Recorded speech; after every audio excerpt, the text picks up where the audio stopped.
the soft hum of night settles around you. Somewhere beyond your window, the moon glows quietly, its silver light spilling over rooftops and treetops. The world outside slows, and within that stillness, we open a door to the past, a door that leads to dusty scrolls, fallen marble columns, echoing agoras, and starlit voyages across forgotten seas. Tonight, we drift together into the time after the fall of a great titan, Alexander the Great. But rather than an ending, this was the beginning of something even more vast and layered. This was the birth of the Hellenistic world, a magnificent yet often overlooked chapter of human civilization, born from ambition and fractured by legacy. It was an age where Greek culture wove itself like golden thread through the East, meeting the mysticism of Egypt, the intellect of Babylon, and the grandeur of Persia. It was a world not just of generals and kings, but of wandering philosophers, astronomers gazing upward from Alexandria's libraries, and bustling cities teetering on the edge of dreams and conquest. In this gentle telling, we will journey together from the twilight of Alexander's final breath to the rise and fall of the mighty kingdoms he left behind. You'll meet clever queens and cunning strategists. You'll witness cities rise from sand and stone, built on visions and mathematics. And in the quiet spaces between wars and treaties, you'll feel the pulse of human stories of ambition, longing, betrayal, and the ceaseless flow of time. Let this story unfold like an ancient tapestry, one thread at a time, slowly, calmly. With each breath, a new detail emerges, and with each exhale, another piece of history gently comes to rest. So before we begin, I'd love to know, from where are you watching this piece of history? What time is it there? Are the stars visible where you are?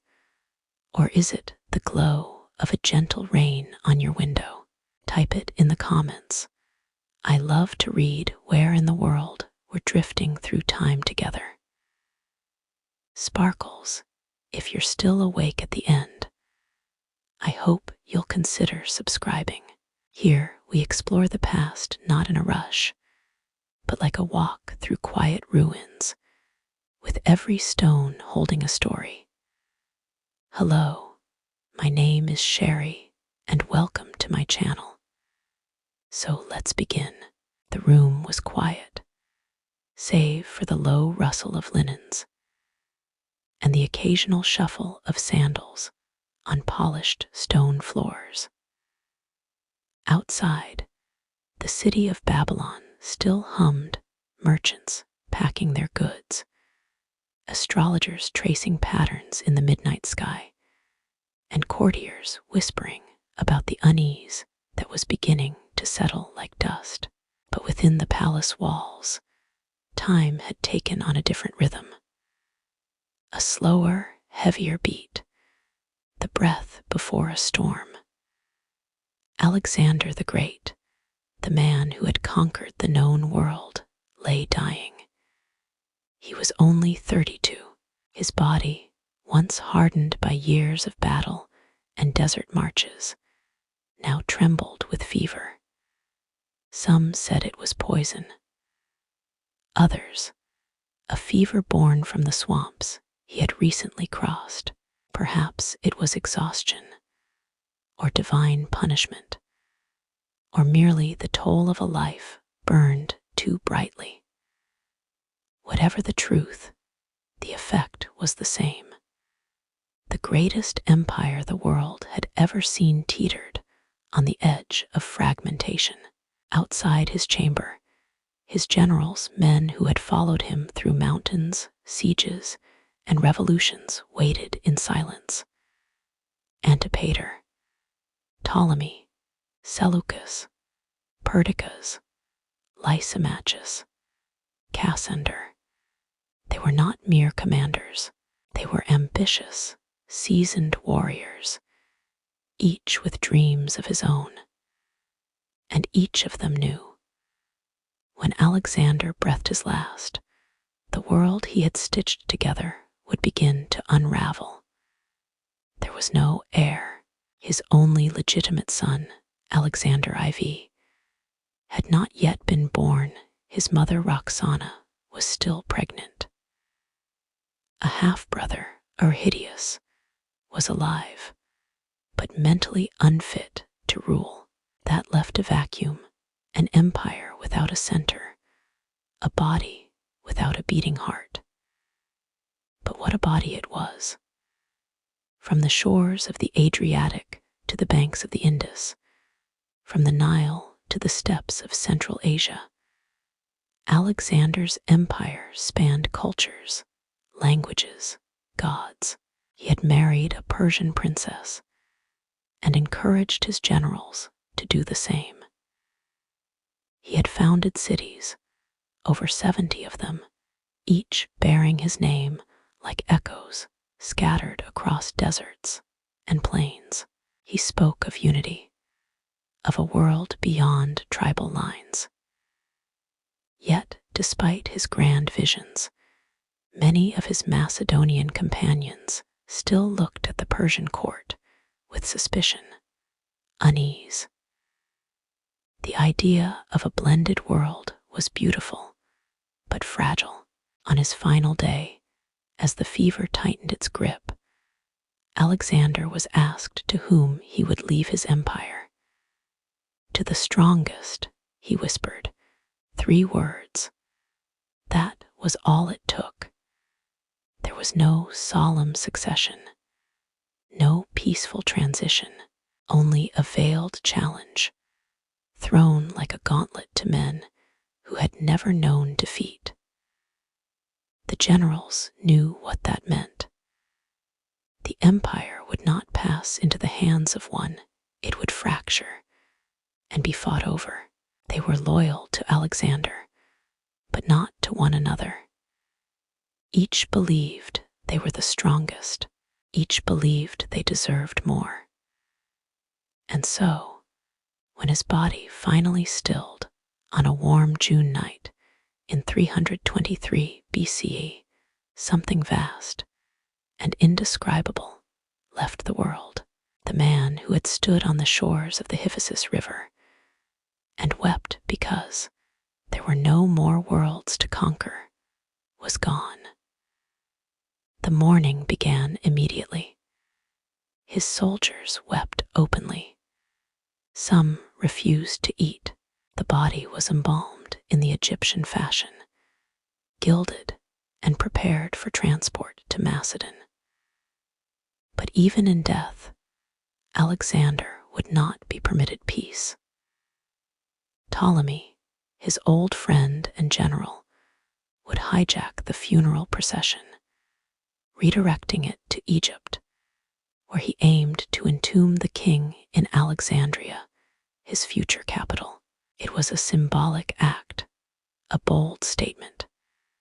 Alexander belonged to the world now, but Ptolemy intended to keep a piece of him forever. With the king dead, the question of succession consumed the court. 2 regents were appointed to rule on behalf of the unborn child and the mentally challenged Arhidius. But unity was a fragile illusion. Almost immediately, the generals began carving out their own territories, some under the guise of loyalty to the royal house, others without pretense. What followed was not a single, clean succession. It was chaos, a quiet unraveling that would spiral into open war. The wars of the Diadochi, the wars of the successors, would rage for decades. But in this early moment, before the battles and betrayals, there was only silence, a breath held, a world uncertain. Imagine for a moment the quiet of Babylon that night. The cool stone floors, the scent of incense hanging in the air, the hush of torches flickering down long halls. In that stillness, one could almost believe in a peaceful transition. Almost, but beneath the surface, the tectonic plates of history were shifting. Alexander had dreamed of a unified world, but he had ruled it with the force of his personality, his charisma, and his will. Without him, there was no glue strong enough to hold the mosaic together. And yet, what was breaking apart was not merely political. It was cultural. For all its brutality, Alexander's empire had sparked something remarkable. Ideas had crossed borders like never before. Greek became the lingua franca of trade, governance, and philosophy. Eastern and Western gods were worshipped side by side. Greek coinage bore images of Egyptian deities. Temples rose in Bactria, with columns carved in hybrid styles. These weren't just conquests of land, but of mind and spirit. This was the dawn of something new, not the end, but a transformation. The Hellenistic world was being born not in a coronation hall, but in a slow scattering, in the ambitions of generals, in the merging of philosophies, in cities rising from the dust, in the battles to come. And so we leave this chapter not with the thunder of war, but with the rustle of maps being unrolled across marble tables, eyes scanning for opportunity, voices lowered in careful counsel, hands already moving armies like pieces on a board. Alexander had given the world his fire, but what the world would do with it, that was a story still being written. Next, we will follow those who picked up his sword and mantle into the storm of the Diadochi, where loyalty, brotherhood, and power collided. The breath had passed.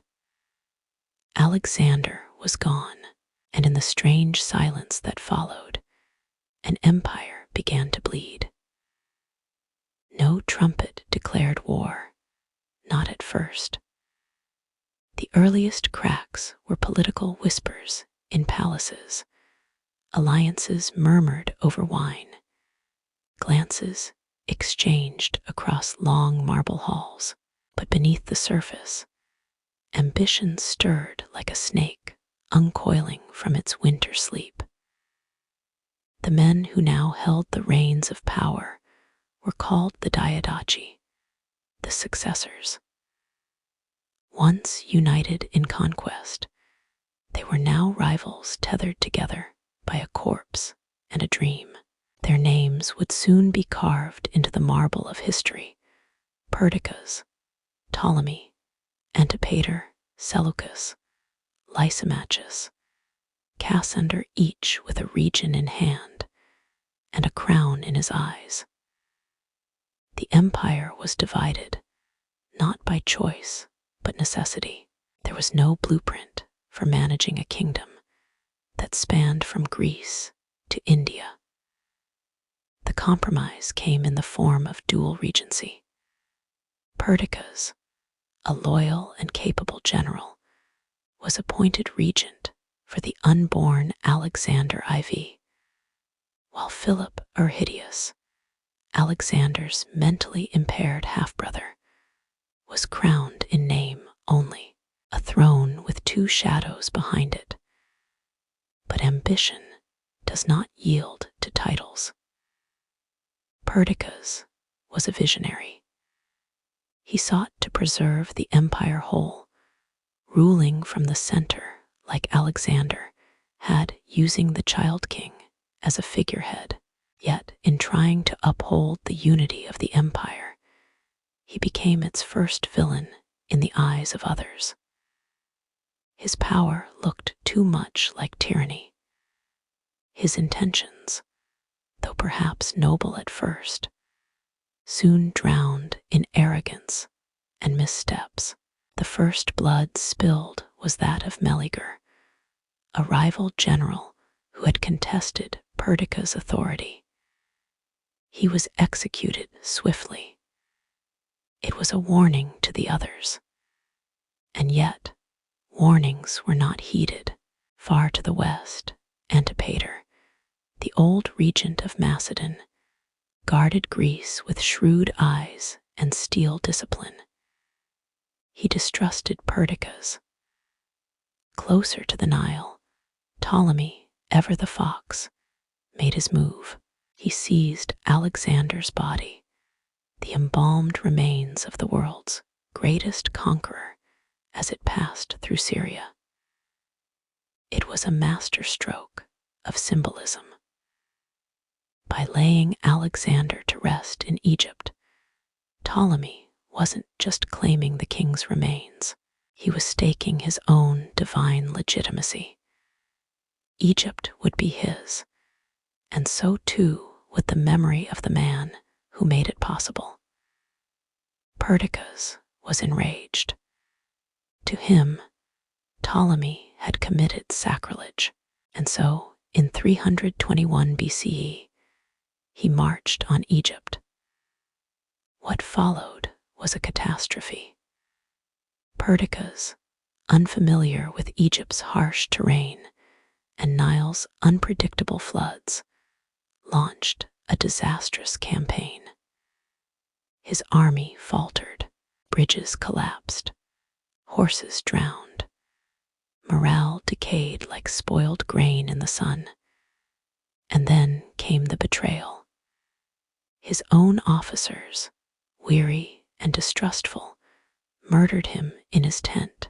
The man who dreamed of holding the empire together was killed not by an enemy, but by his own hand-picked men. His death shattered the last semblance of centralized control. Now, every Diadochus moved to carve out their dominion. In Macedon, Antipater maintained order, acting as regent for both puppet kings. He was old, cautious, but clever. His son, Cassander, however, hungered for more. He would later become a key player, cold, calculating, and unafraid of blood. Lysimachus seized Thrace, forging a kingdom between Europe and Asia. Stern and militaristic, he ruled with iron, suspicious of all, loyal to none. And then there was Seleucus, who began his rise quietly. At first, he was merely satrap of Babylon, an administrator in a distant land. But his story would become one of ambition tempered by patience. He bided his time, and when the moment came, he would strike not for a fragment, but for the heart of Asia itself. But for now, the chessboard was in motion. Alliances formed in smoke and dissolved in blood. Marriages were made for convenience, oaths sworn and broken. There was no true loyalty, only temporary agreements made to stop others from gaining too much too fast. In this whirlwind, a tragic thread was quietly playing out. The royal house, Alexander's wife Roxana, his infant son Alexander IV, and Arhidius were passed like pawns from one protector to another. At first, Their survival gave legitimacy to any general who claimed to act in the empire's interest. But over time, the child and his mother became a liability, a threat, a reminder of unity that no one wanted to honor. Cassander, more than any other, understood this. When he finally took control of Macedon, he had them both quietly murdered. The bloodline of Alexander was snuffed out in a whisper, not a war cry, and the dream of a unified empire died with them. Still, the wars raged on. The Battle of Ipsus in 301 BCE marked a turning point. It was a battle of giants, Seleucus and Lysimachus, against Antigonus, the one-eyed, and his son Demetrius. Armies numbering in the hundreds of thousands clashed on the plains of Phrygia. Elephants thundered across the fields, terrifying beasts brought from India. They had never been seen in such numbers in the West. Archers loosed volleys that darkened the sky. Phalanxes clashed, and the earth trembled. Antigonus was slain. His son Demetrius fled. And with his death, the possibility of one man reclaiming the whole empire died, too.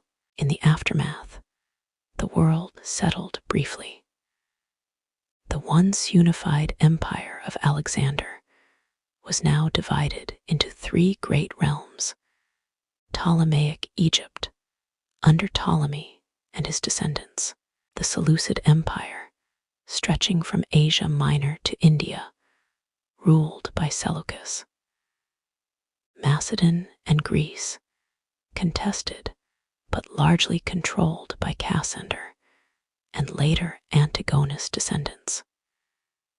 Each kingdom bore the marks of its founder: Ptolemy's cunning, Seleucus' endurance, and the grim resolve of those who survived a world built on war.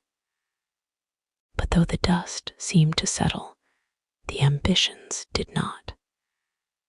These rulers would found dynasties that lasted for centuries.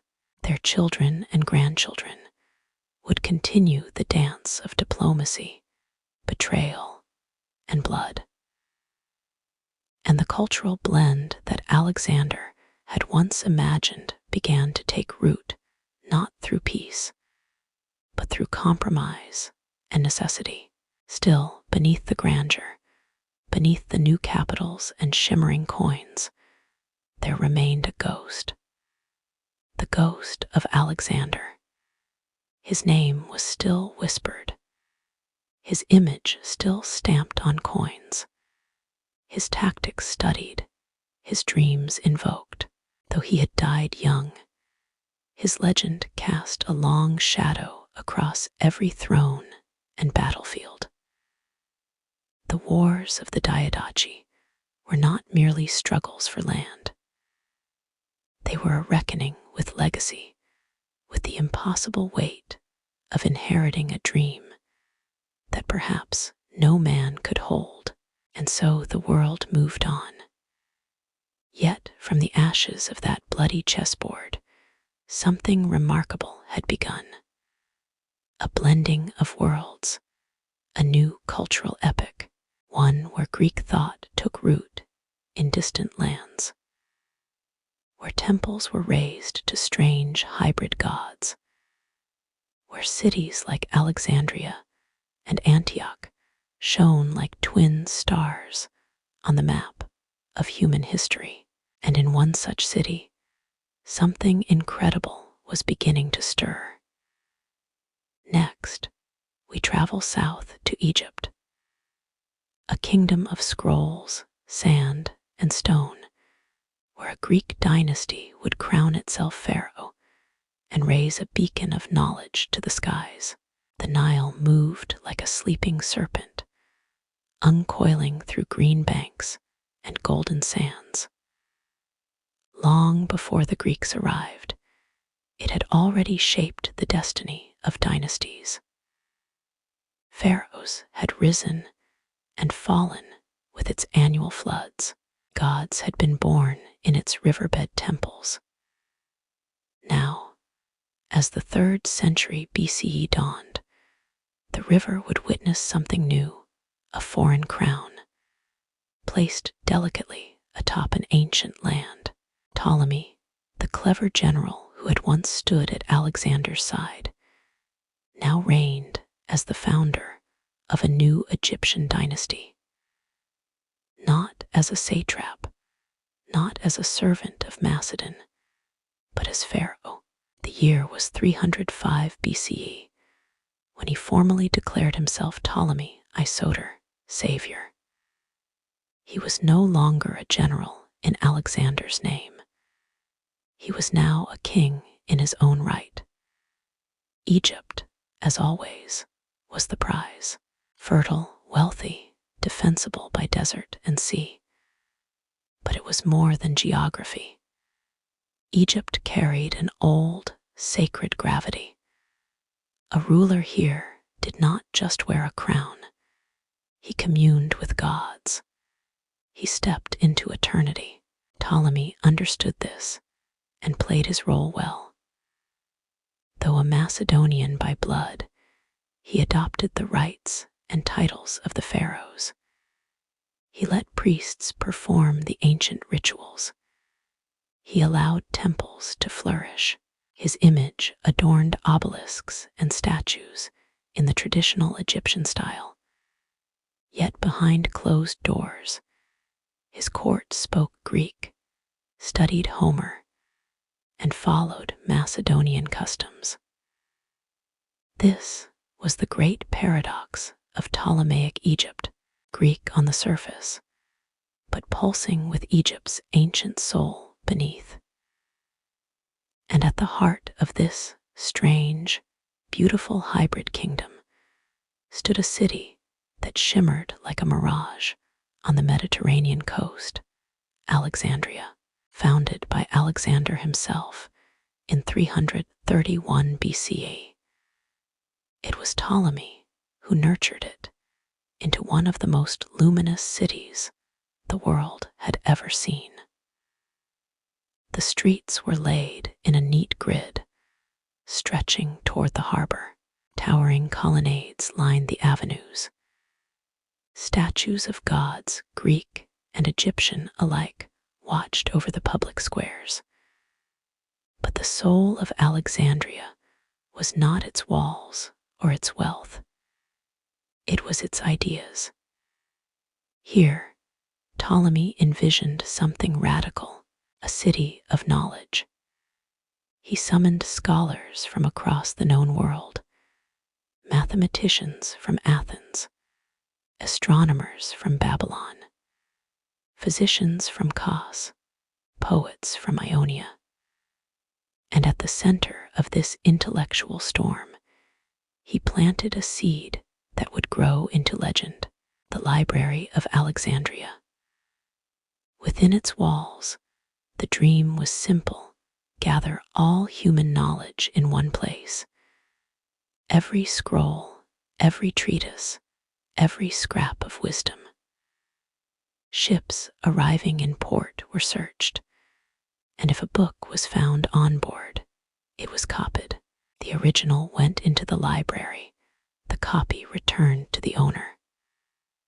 Slowly, relentlessly, the collection grew tens of thousands, then hundreds of thousands of scrolls. It was here that Euclid wrote his Elements, the foundational text of geometry. Here, Eratosthenes calculated the circumference of the earth with remarkable precision, using only shadows and simple math. Here, doctors studied anatomy and astronomy, flourished under the vaulted ceilings of its reading halls. The Mauseon, the Temple of the Muses, was not just a library, it was an academy, a laboratory, a sanctuary for the mind. And yet, for all the brilliance of its court, Egypt under the Ptolemies was no utopia. The fusion of Greek and Egyptian culture was not always seamless. In the countryside, native Egyptians often lived under a different set of rules than their Greek overlords. Taxes were heavy, revolts were not uncommon, and while Greek was the language of power, most of the land remained rooted in ancient Egyptian traditions. The Ptolemies ruled with increasing grandeur and increasing isolation.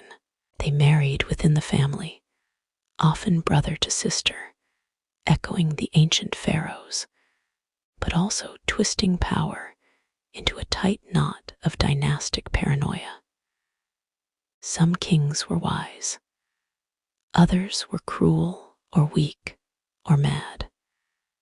There were murders in the palace, poison in goblets, rival siblings warring over thrones, while priests performed rituals in stone temples that had stood since the days of Ramses. And yet, despite the political turbulence, Alexandria continued to shine. Imagine the city at dusk. The salty breeze off the sea, the flicker of torchlight dancing across marble colonnades, the great lighthouse of Pharos, one of the 7 wonders of the ancient world, guiding ships safely into harbor with its polished mirrors and roaring fires. Sailors from all corners of the known world wandered its markets. Gold and ivory from Nubia, spices from Arabia, scrolls from India. The world converged on Alexandria. Ptolemy himself, an aging man by now, often walked in the gardens of his palace, gazing toward the sea. Though born in Macedon, he had become something more, a bridge between worlds, a keeper of flame. In his later years, he began writing a history of Alexander's campaigns, not as a soldier reliving glory, but as a man trying to preserve a moment that had changed the world. His account, though lost to time, would become the backbone of many later histories. He died peacefully, his lineage secured, though what followed would be anything but calm. His descendants, the Ptolemies, would reign for nearly 3 centuries. Some would be brilliant, many would be tyrants, and the last, Cleopatra VII, would become a legend unto herself. But in this early hour of the Ptolemaic dynasty, there was a sense of fragile wonder, a kingdom built on ancient sand and new thought, a place where the stars were studied, languages collided, and the past was both honored and reinvented. The Hellenistic world had not only survived the wars of the Diadochi, it had begun to blossom, and far to the east, another kingdom was stirring. A realm vaster in size, more chaotic in borders, yet burning with ambition, where the thunder of hooves echoed across desert paths, and the line between Greek and Persian blurred with every generation. Next, we journey east to the Seleucid Empire, where empires clashed, cultures mingled, and the weight of inheritance pressed upon every crown. The sun rises slow and red over Mesopotamia. The Euphrates glitters like liquid fire, winding its ancient course between fields of barley and dusty trade roads. In the distance, The ruins of Babylon sleep beneath centuries of glory, but farther still, beyond the palaces and ziggurats, beyond the scrolls and carved lions, something stirs. A new power is rising, a fusion of Greek ambition and Eastern inheritance.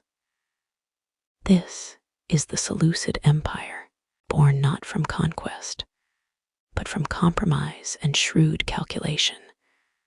The Seleucid realm was perhaps the most eclectic of all the Hellenistic kingdoms.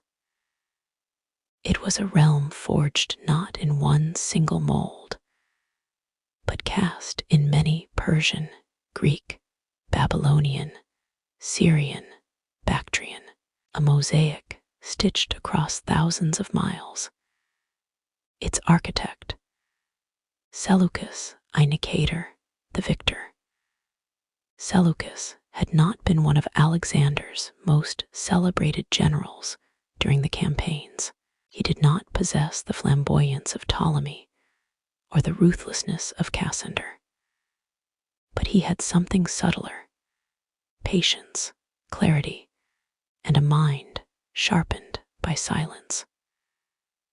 After Perdiccas's assassination and the dust of the early Diadochi conflicts began to settle, Seleucus quietly claimed Babylon, a strategic jewel nestled between the Tigris and Euphrates.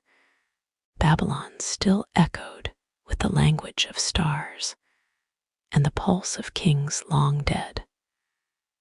From this ancient seat, Seleucus began to rebuild. But ruling Babylon was only the beginning. He fought tirelessly over the next 2 decades, expanding eastward to Persia, Media, Sogdiana, and even touching India's borders. Though that final prize was soon negotiated away to Chandragupta Maurya, the powerful Indian emperor, in a brilliant display of diplomacy. Seleucus exchanged eastern territory for 500 war elephants beasts that would prove decisive in battles yet to come. By 281 BCE, Seleucus commanded an empire nearly as vast as Alexander's. From the Aegean coast of Asia Minor to the mountains of Afghanistan, his dominions stretched over desert, forest, and plain. But what made the Seleucid Empire remarkable was not its size, it was its diversity. In its cities, Greek columns stood beside Zoroastrian temples. Local rulers kept their titles while paying tribute to a foreign king. In marketplaces, you could hear Persian, Aramaic, Greek, and Bactrian all in a single afternoon. Here, syncretism was not merely tolerated, it was a political necessity. Seleucus ruled not as a conqueror, but as a balancer, a man walking a tightrope between cultures. He founded new cities, often called Seleucia, like stars scattered across his territory. These urban centers became hubs of Greek culture, gymnasiums, theaters, agoras, all placed carefully among long-established local traditions. But for all its promise, the Seleucid realm was always haunted by instability. The sheer scale of the empire meant it was forever stretched thin. Communication across thousands of miles was slow. Rebellions could rise in the east, while wars threatened in the west. And though Seleucus himself was a master strategist, those who followed lacked his touch. He was assassinated in 281 BCE, stabbed by Ptolemy Ceraunus, ironically, a refugee he had once offered protection. His son Antiochus I inherited a kingdom poised between glory and fragmentation. Like his father, Antiochus strove to maintain balance. He married local princesses, honored Persian customs, and walked the line between Hellenization and respect for native religions. But pressures grew. Revolts simmered in Asia Minor. In Bactria, whispers of independence began to stir. Still, under Antiochus II and later Antiochus III, known as the Great, the Seleucid Empire pushed forward. It was Antiochus III who dreamed of restoring the empire's full breadth. He marched eastward, reclaiming lost provinces, imposing order. His eastern campaigns revived the old connections between Greece and India. He envisioned trade routes crossing deserts, laden with silk, cinnamon, jade, and thought. But he also turned west toward Greece and the Mediterranean, where another rising power began to cast a long and ominous shadow. Rome. In 192 BCE, Antiochus crossed the Aegean and declared himself protector of the Greek cities. It was a gamble, a bold reach for legacy. But the Romans did not see a liberator. They saw a threat. What followed was the Roman-Seleucid War, culminating in the Battle of Magnesia in 190 BCE. There, the Seleucid army, once mighty and vast, was broken. Rome forced humiliating terms, territory lost, war elephants surrendered, ships destroyed. The dream of Western expansion was shattered. Antiochus III would die not long after, stabbed during a raid while looting a temple to pay his debts. From this point, the Seleucid Empire entered a slow, agonizing decline. Civil wars tore through its heart. Rivals rose in the east, most notably the Greco-Bactrians, who would soon carve out their own story on the edges of civilization. And yet, in spite of the turmoil, there were glimmers of resilience. The Seleucid cities remained beacons of culture. Antioch, founded by Seleucus himself, flourished on the Orontes River, a jewel of Syria. Its streets bustled with philosophers, merchants, priests, and poets. It rivaled Alexandria in splendor, serving as both royal capital and cultural hub. In these cities, Greek ideas flourished not in isolation, but in dialogue. Babylonian astronomy met Greek mathematics. Zoroastrian fire temples shared skylines with Dionysian theaters. It was not a pure culture, but a living one, messy, blended, and evolving. The Seleucid rulers knew this. Their coinage bore dual imagery: Zeus and Ahura Mazda, Apollo and Eastern lions. Their art reflected not idealized Athenian forms, but real, weathered faces. Soldiers with tired eyes, queens with proud wrinkles, children playing beside inscriptions in multiple languages. For all its chaos, the Seleucid world carried a peculiar nobility, a longing to build a bridge across the rivers of identity and empire. But history, as ever, was unkind. The later Seleucid kings grew weaker. Brothers warred against brothers. The Parthians rose in the east, and Rome, like a shadow on the horizon, drew closer. Still, for nearly 2 centuries, the Seleucids held a kingdom unlike any other, not an empire of assimilation, but of coexistence. Not a monument to one culture, but a breathing, shimmering mosaic where myths mingled and cities sang in many tongues. And beyond these mighty realms, tucked in the hills of Asia Minor, another spark was lighting. A smaller kingdom, overshadowed by giants. A place where wisdom would take root and knowledge would become a form of resistance. Next, we journey to Pergamon, where a hilltop city rose to greatness not through conquest, but through cleverness, loyalty, and light. The wind moves gently over the hills of western Anatolia. Cypress trees sway, the hum of bees clings to the air.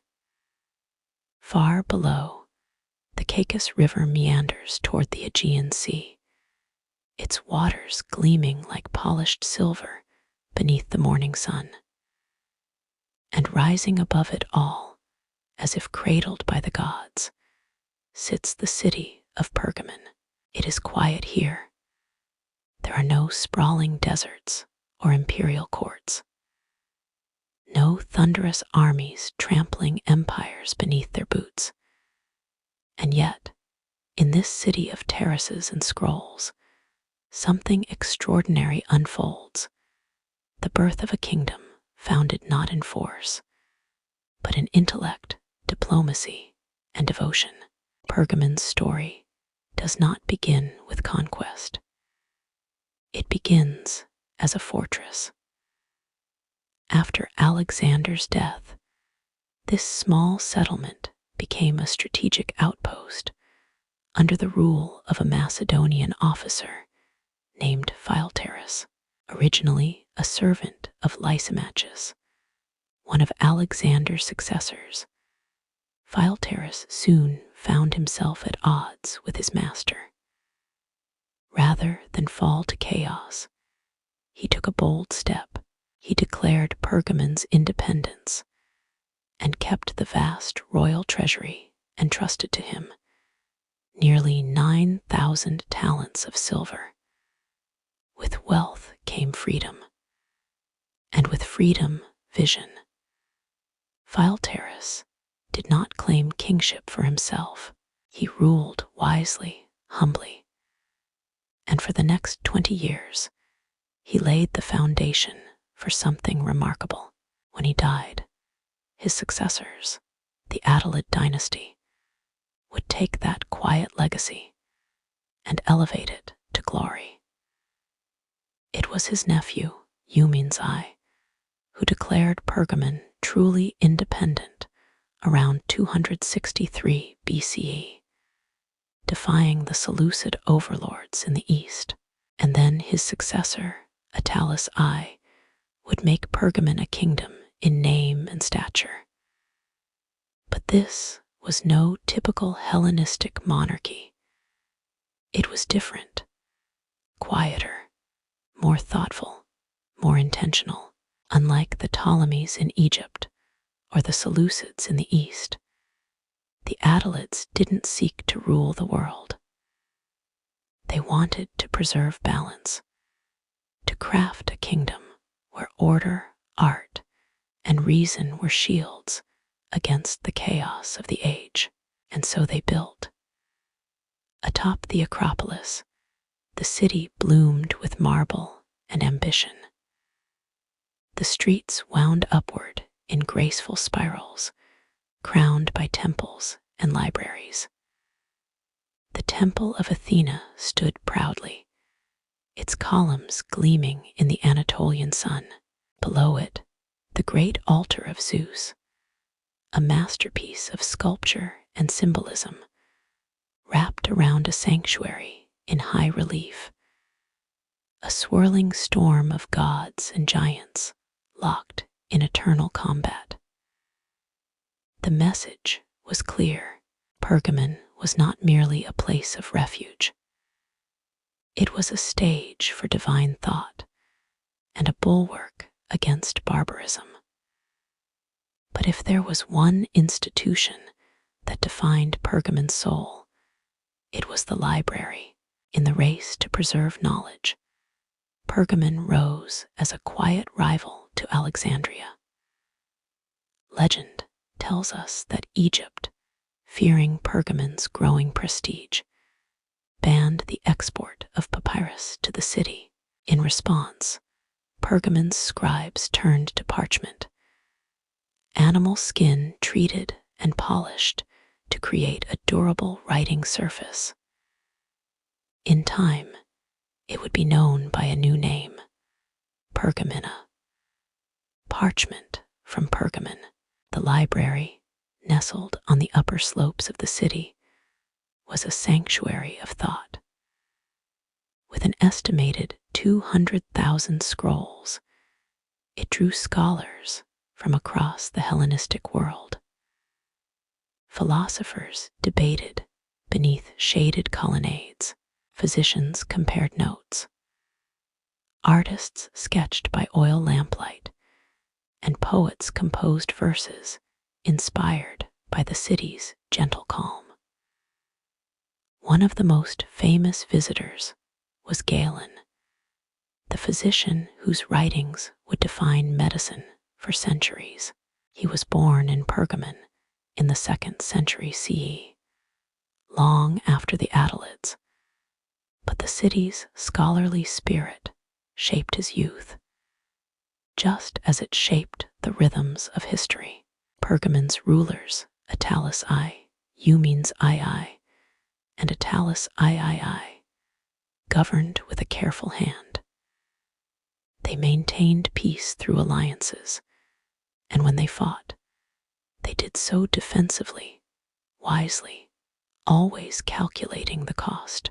Unlike their more impulsive counterparts, they understood that endurance, not expansion, was the key to longevity.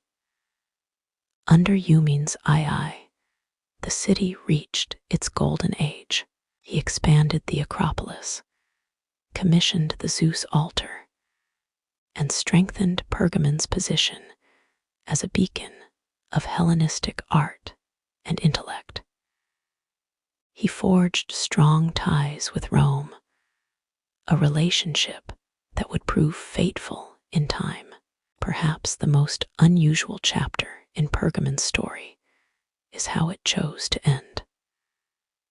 When the last Attalid king, Attalus III, died in 133 BCE, he did something almost unthinkable for a Hellenistic monarch. He bequeathed his entire kingdom to Rome. No war, no conquest, just a parchment and a seal. Why? Attalus III was a scholar, not a warrior. He had no heir and feared the bloodshed that succession struggles would bring. Rather than watch his kingdom dissolve in civil war or fall to an opportunistic neighbor, he entrusted it to a rising power, one that had, until then, observed from the west. And so, Pergamon passed quietly into Roman hands, becoming the Roman province of Asia. The city continued to flourish under Roman rule. Temples still stood. The library still welcomed scholars. But something had changed. The age of the independent Hellenistic kingdoms was beginning to close. And yet Pergamon, with its wisdom and serenity, had already left its mark.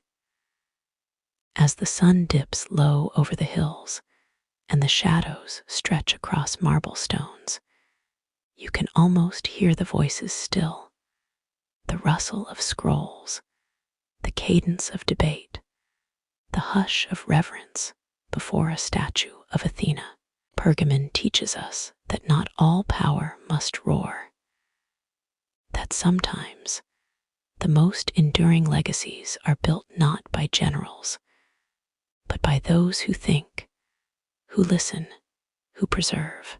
And just as Pergamon's parchment outlasted the papyrus of Egypt, its quiet defiance endures, whispering across time. Next, we step into the lifeblood of this world, not kingdoms, but cities, from Alexandria to Antioch, from Rhodes to Ephesus. We'll explore the urban jewels that gave the Hellenistic world its soul. A city is more than stone, more than walls and roads and ports. A city is a kind of rhythm, the slow beat of sandals on cobblestones, the murmur of merchants haggling at sunrise, the laughter of children chasing one another beneath columns that scrape the sky. Cities are where thought meets flesh, where the abstract becomes real. And in the Hellenistic age, they were the true beating heart of civilization. Forget the borders drawn by generals. Forget the crowns worn by kings. If you want to understand the Hellenistic world, you must wander its cities. Let us begin where we once stood, Alexandria, the jewel of Egypt, founded by Alexander, but shaped by Ptolemy and his descendants.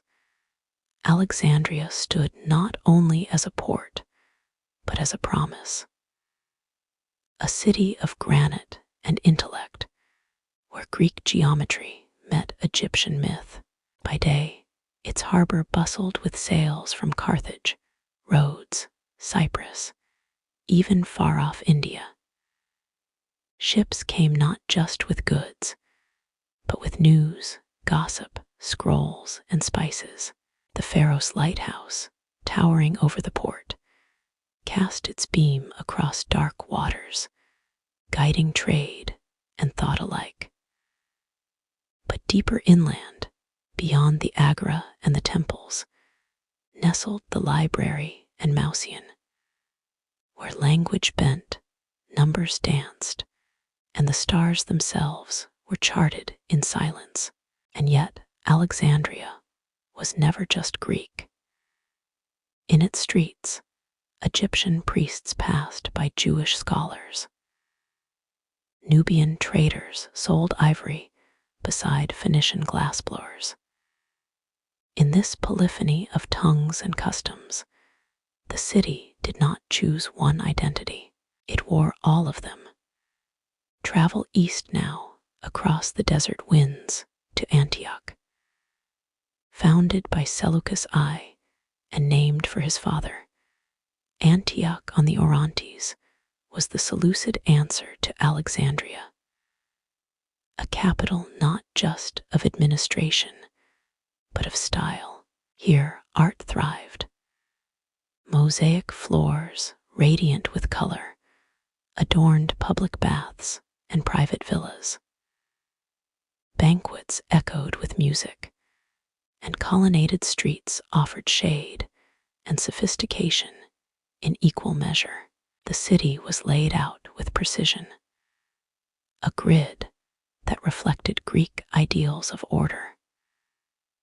But just beyond the city limits rose temples to native gods and shrines dedicated to Assyrian spirits. Antioch, like its empire, was layered, built atop older bones, its every stone carrying memory. Its river flowed with stories. Greek philosophers debated beside Persian magi. Theaters echoed with tragedies in Koine Greek, and the stars were charted with Babylonian precision. But Antioch also symbolized something else: tension. For all its wealth and culture, it was always balancing, never fully Greek, never fully Eastern, and never entirely safe. And perhaps that's what made it feel so alive. Now we turn toward the sea, toward a city carved in stone and sea breeze. Rhodes. Ah, Rhodes, set like a gem in the turquoise waters of the Aegean. Rhodes was the lighthouse of Greek resistance and brilliance in a fractured world, a city-state, fiercely independent. It became known for its shipbuilding, navigation, and commerce. But more than that, Rhodes stood as a monument to engineering and civic pride. It was here that the Colossus of Rhodes, one of the seven wonders, once stood astride the harbor.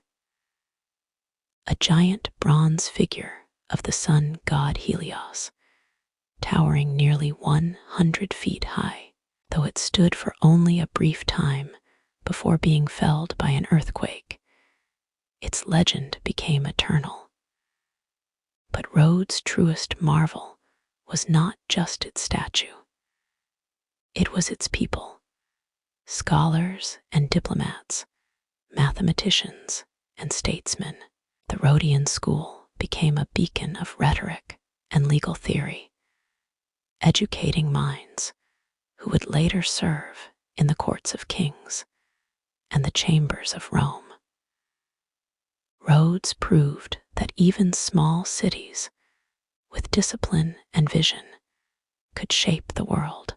From Rhodes, our sandals carry us inland to the grand, sacred city of Ephesus.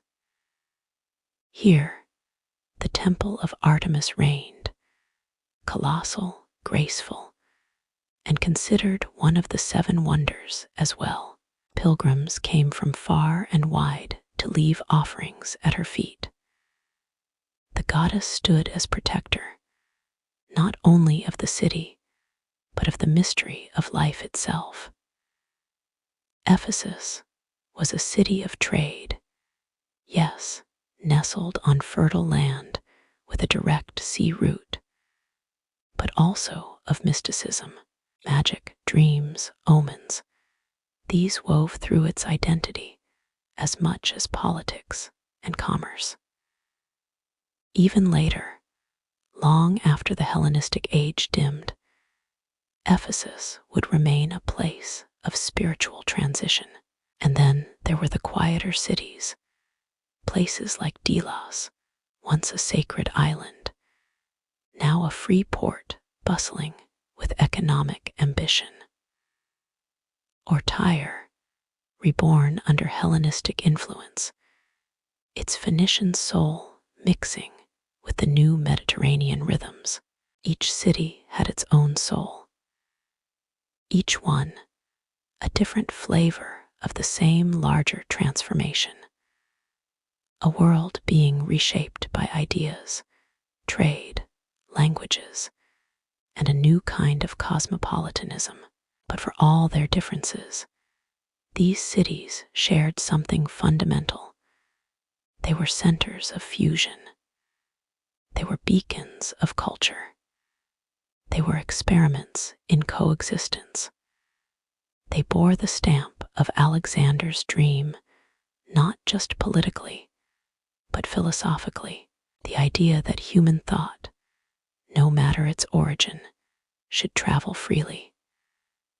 That art, science, and belief could mingle across walls, across languages. But these cities also remind us of the fragility of that dream. The wealth that built their libraries and theaters often came from heavy taxation. The peace they enjoyed was occasionally broken by violent uprisings. Class and cultural tensions lingered, always just beneath the surface. And yet, they endured. They drew people. They absorbed differences. They mirrored the world in all its complexity, contradiction, and possibility. As the Hellenistic age deepened, these cities became the wombs from which ideas would be born. Ideas that Rome would later carry west, and which would, in time, shape the very foundations of our modern world. And amidst their colonnades and temples walked not only kings and scholars, but also women, some powerful, some unsung, but many of them vital threads in the tapestry. Some ruled, others wrote, many endured. Next, we lift the veil on the women of the Hellenistic world, queens, mothers, assassins, and survivors, who shaped this age in shadow and light alike. In the hush of night, when marble statues cast long shadows in torchlight, and the soft rustle of silk moves like a whisper through palace corridors, history often forgets the women who once commanded nations, swayed alliances, and watched empires fall, sometimes because of them, and sometimes in spite of them. The Hellenistic world, like the marble that lined its palaces, was carved by strong hands. But not all of those hands were male. Indeed, if the classical Greek world kept its women cloistered in inner courtyards, the Hellenistic age flung wide the doors.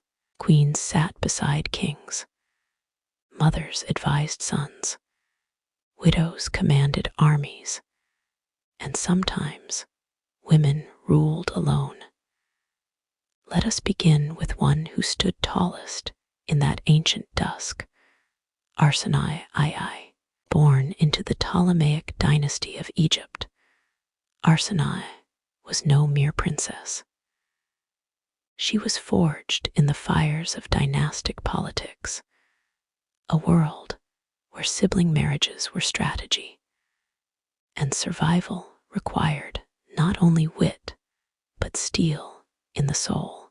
She married once into the royal house of Thrace, where courtly intrigue soon turned bloody. Her husband was murdered. She escaped. She married again, this time controversially, to her own brother, Ptolemy II. But Arsinoe was no passive consort. She became co-ruler in name and influence. Coins minted in Egypt bore both their faces, unusual, bold. Together, they revived the cult of sibling gods, like Isis and Osiris, presenting themselves as divine twins, protectors of Egypt. But more than symbolism, Arsinoe wielded real power. She advised military campaigns. She funded temples. She even inspired a naval victory over Macedonia, one of the few times a Hellenistic queen was directly credited with a strategic triumph. After her death, Ptolemy deified her, not just as a queen, but as a goddess of protection, worshipped by soldiers, sailors, and scholars alike. And she was only the beginning. Travel east across desert winds and royal treachery, and you will meet Laodice I, a queen of the Seleucid Empire and wife of Antiochus II. For years, she lived in the shadow of royal politics, but when her husband abandoned her to marry another, the daughter of Ptolemy II, Laodice did not accept humiliation. Instead, she waited. And when Antiochus returned to her, possibly poisoned by her hand, she orchestrated a quiet coup. She had her rival, Berenice, and her infant son murdered, setting off the Third Syrian War, a brutal, blood-soaked conflict that stained the borders of Egypt and Syria. Laodice was ruthless, yes, but her actions remind us, in a world where women could be discarded like chariots after battle, Some seized control with the tools they had: strategy, patience, and when needed, vengeance. And then there was Olympias, mother of Alexander the Great. Though technically pre-Hellenistic, her spirit haunted the age that followed. A Molossian princess and priestess of Dionysus, Olympias was no soft maternal figure. She raised her son to believe he was divine. She kept vipers in her chambers and corresponded with oracles. After Philip II's assassination, a plot she may have helped engineer, she became a queen regent, commanding armies and executing rivals with terrifying resolve. Alexander adored her, feared her, and perhaps inherited his own ambition from the furnace of her will. But not all Hellenistic women ruled through palace walls. Some stood quietly behind scrolls and instruments, shaping the minds of men. In Alexandria, Hypatia, a philosopher and mathematician, though technically living in the late Roman era, was the spiritual descendant of earlier women like Aglaonic, a shadowy figure whispered to have predicted lunar eclipses, or Cleopatra, who spoke wisdom through riddles and rhymes. And there were poets, Ennet of Tegea and Gnosis of Locri, whose verses preserved the emotions of a time often obsessed with power. In their work, love is tender, not political. Grief is personal, not theatrical. Through them, we hear the inner voice of the Hellenistic woman, one who felt deeply, even as the world turned sharply around her. Even in Rome, the legacy of these queens would echo. The stoicism of Astronomy, the defiance of Laodice, the cold fury of Olympias, all of them laid a blueprint for women of later ages: Livia, Cleopatra, Zenobia. Ah, Cleopatra, but not yet. She is a story for later, a storm on the horizon we are not yet ready to face. For now, remember this: the Hellenistic world did not merely allow women to rise, it demanded it. In the chaos of fractured kingdoms and ceaseless wars, strength was currency. Intelligence was survival. And while many women were silenced or forgotten, some found in this turbulence an opportunity to shape destiny. They ruled, they rebelled, they endured. Their names may not always echo like Alexander's, but their fingerprints are on every scroll, every alliance, every war, and perhaps most powerfully, on every son they raised to rule. Next, we descend from palaces and poetry into a stranger realm, where East met West not through royalty, but through everyday contact. Silk, spices, religions, and languages flowed across invisible bridges, weaving the Hellenistic world into something far larger than itself. Breathe in the spice of cinnamon, warm and sweet. Hear the creak of camels and wagons rolling across ancient stone roads. Smell the ink drying on scrolls copied by moonlight in a distant library. And feel, for a moment, the pulse of the world as it moves. For in the Hellenistic age, the boundaries of the known world did not merely expand. They dissolved, ever so slightly, at the edges. Not with conquest, but with contact. with trade, diplomacy, and the slow, silent spread of things too small for armies to notice. Silk, words, recipes, rituals. This was a world becoming connected. When Alexander's campaigns had stretched from Greece to India, he left behind more than generals and garrisons. He left corridors, invisible threads that would, over the next 2 centuries, be woven into a fabric so vast. It touched nearly every shore of the ancient Mediterranean and beyond. Let us first walk along the ancient royal road. This artery of the old Persian Empire was reborn under Seleucid rule, from Sardis in Asia Minor to Susa in Persia. Lined with way stations, guarded posts, and merchant outposts, gold from Lydia moved east, while lapis lazuli, carved and brilliant, came west from Bactria.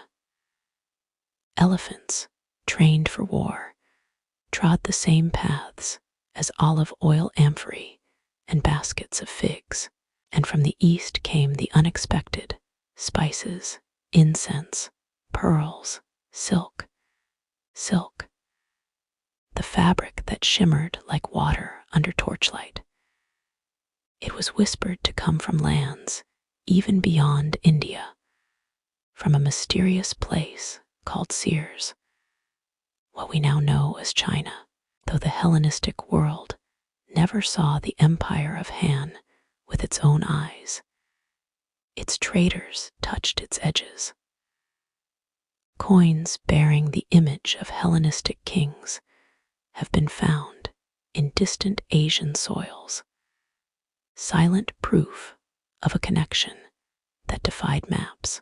From the southern deserts of Arabia came frankincense and myrrh, burned in temples, offered in rites, sold for their healing scent. Camel caravans, wind-bitten and sun-beaten, crossed miles of harsh land to bring these to cities like Petra and Damascus, and from there to Alexandria and beyond. The seas, too, came alive. The Red Sea routes became crowded with Egyptian and Arabian vessels, headed for the bustling ports of the Indian coast, Baragaza, Muziris, Arakamdu, cities vibrant with language and commerce. And from these ports came pepper, ivory, cotton, and ideas.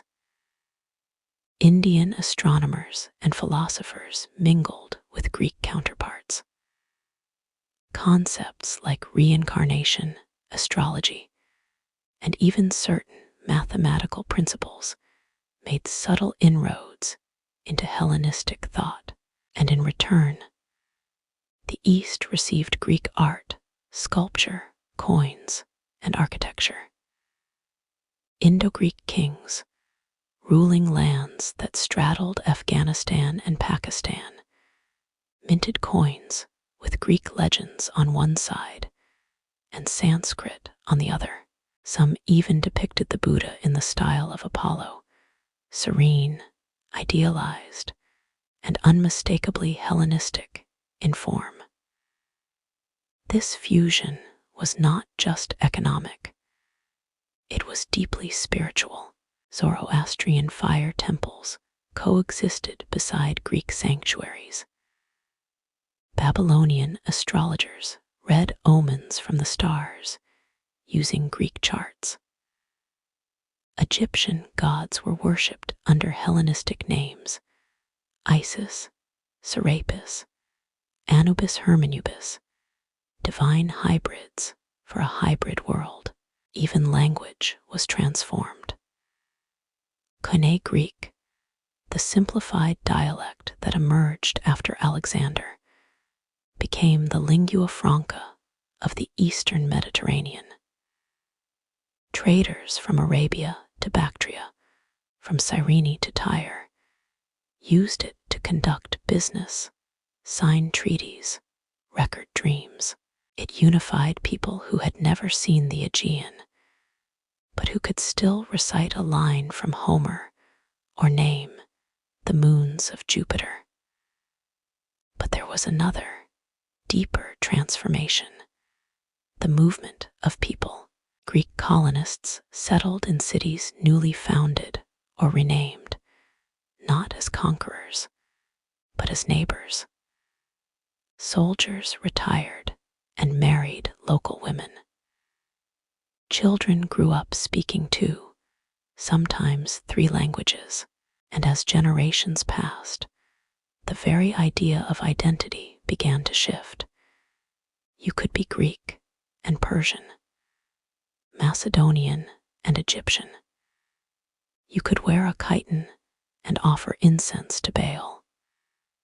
You could worship Zeus in one breath and Mithras in the next. In cities like Ai-Khanum, on the banks of the Oxus River, in modern Afghanistan, Greek-style temples stood beside Zoroastrian altars. Gymnasiums taught Plato, while merchants bartered in Iranian dialects. This wasn't a copy of Athens, it was something new, a melting of mentalities. Even fashion bore the change. Greek tunics were dyed with Indian indigo. Sandals were stitched with Eastern thread. Hairstyles popular in Syria spread to Ptolemaic Egypt, where noblewomen adorned themselves in a fusion of African gold and Hellenic pearls.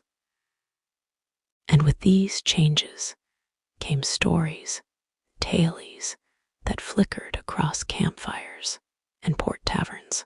A Greek captain might tell of a storm near the Horn of Africa.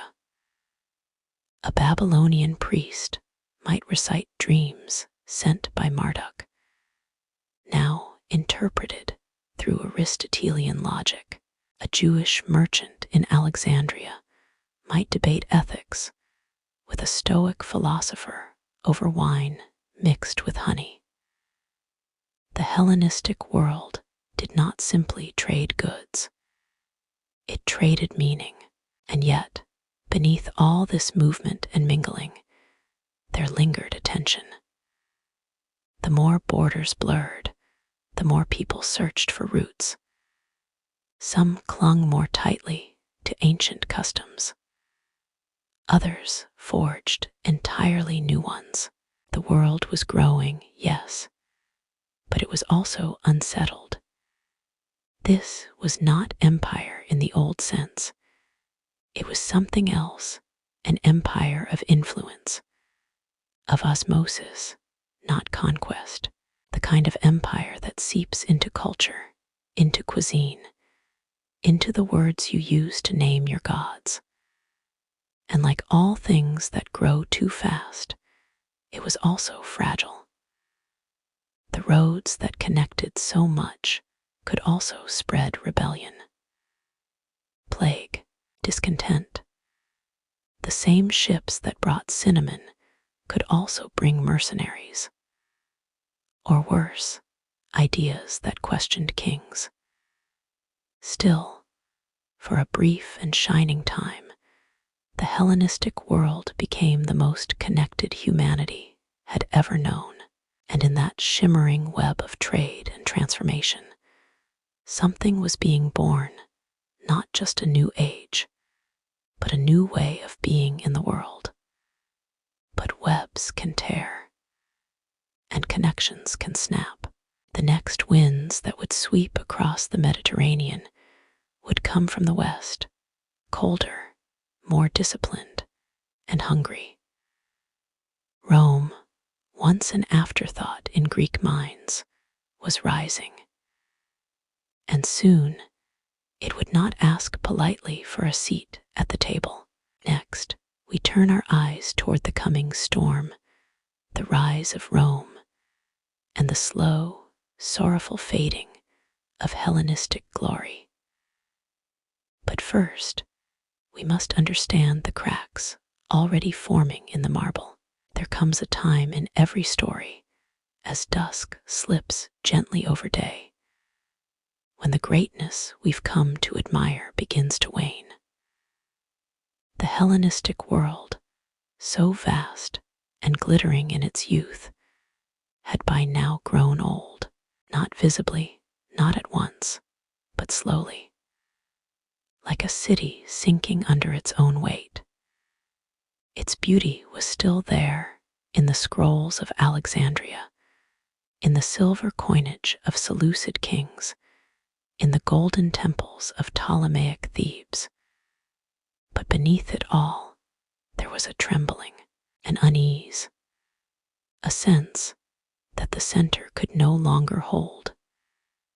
Let us go back to the heart of it, the Diadochi, the successors of Alexander, and the empires they carved out of his conquests. These were kingdoms founded in ambition, held together by will, and plagued, always, by blood. The Seleucid Empire, stretching from Syria to India, had grown too large for a single ruler to command. Internal revolts bubbled like hidden springs. Satraps, regional governors, ruled as little kings.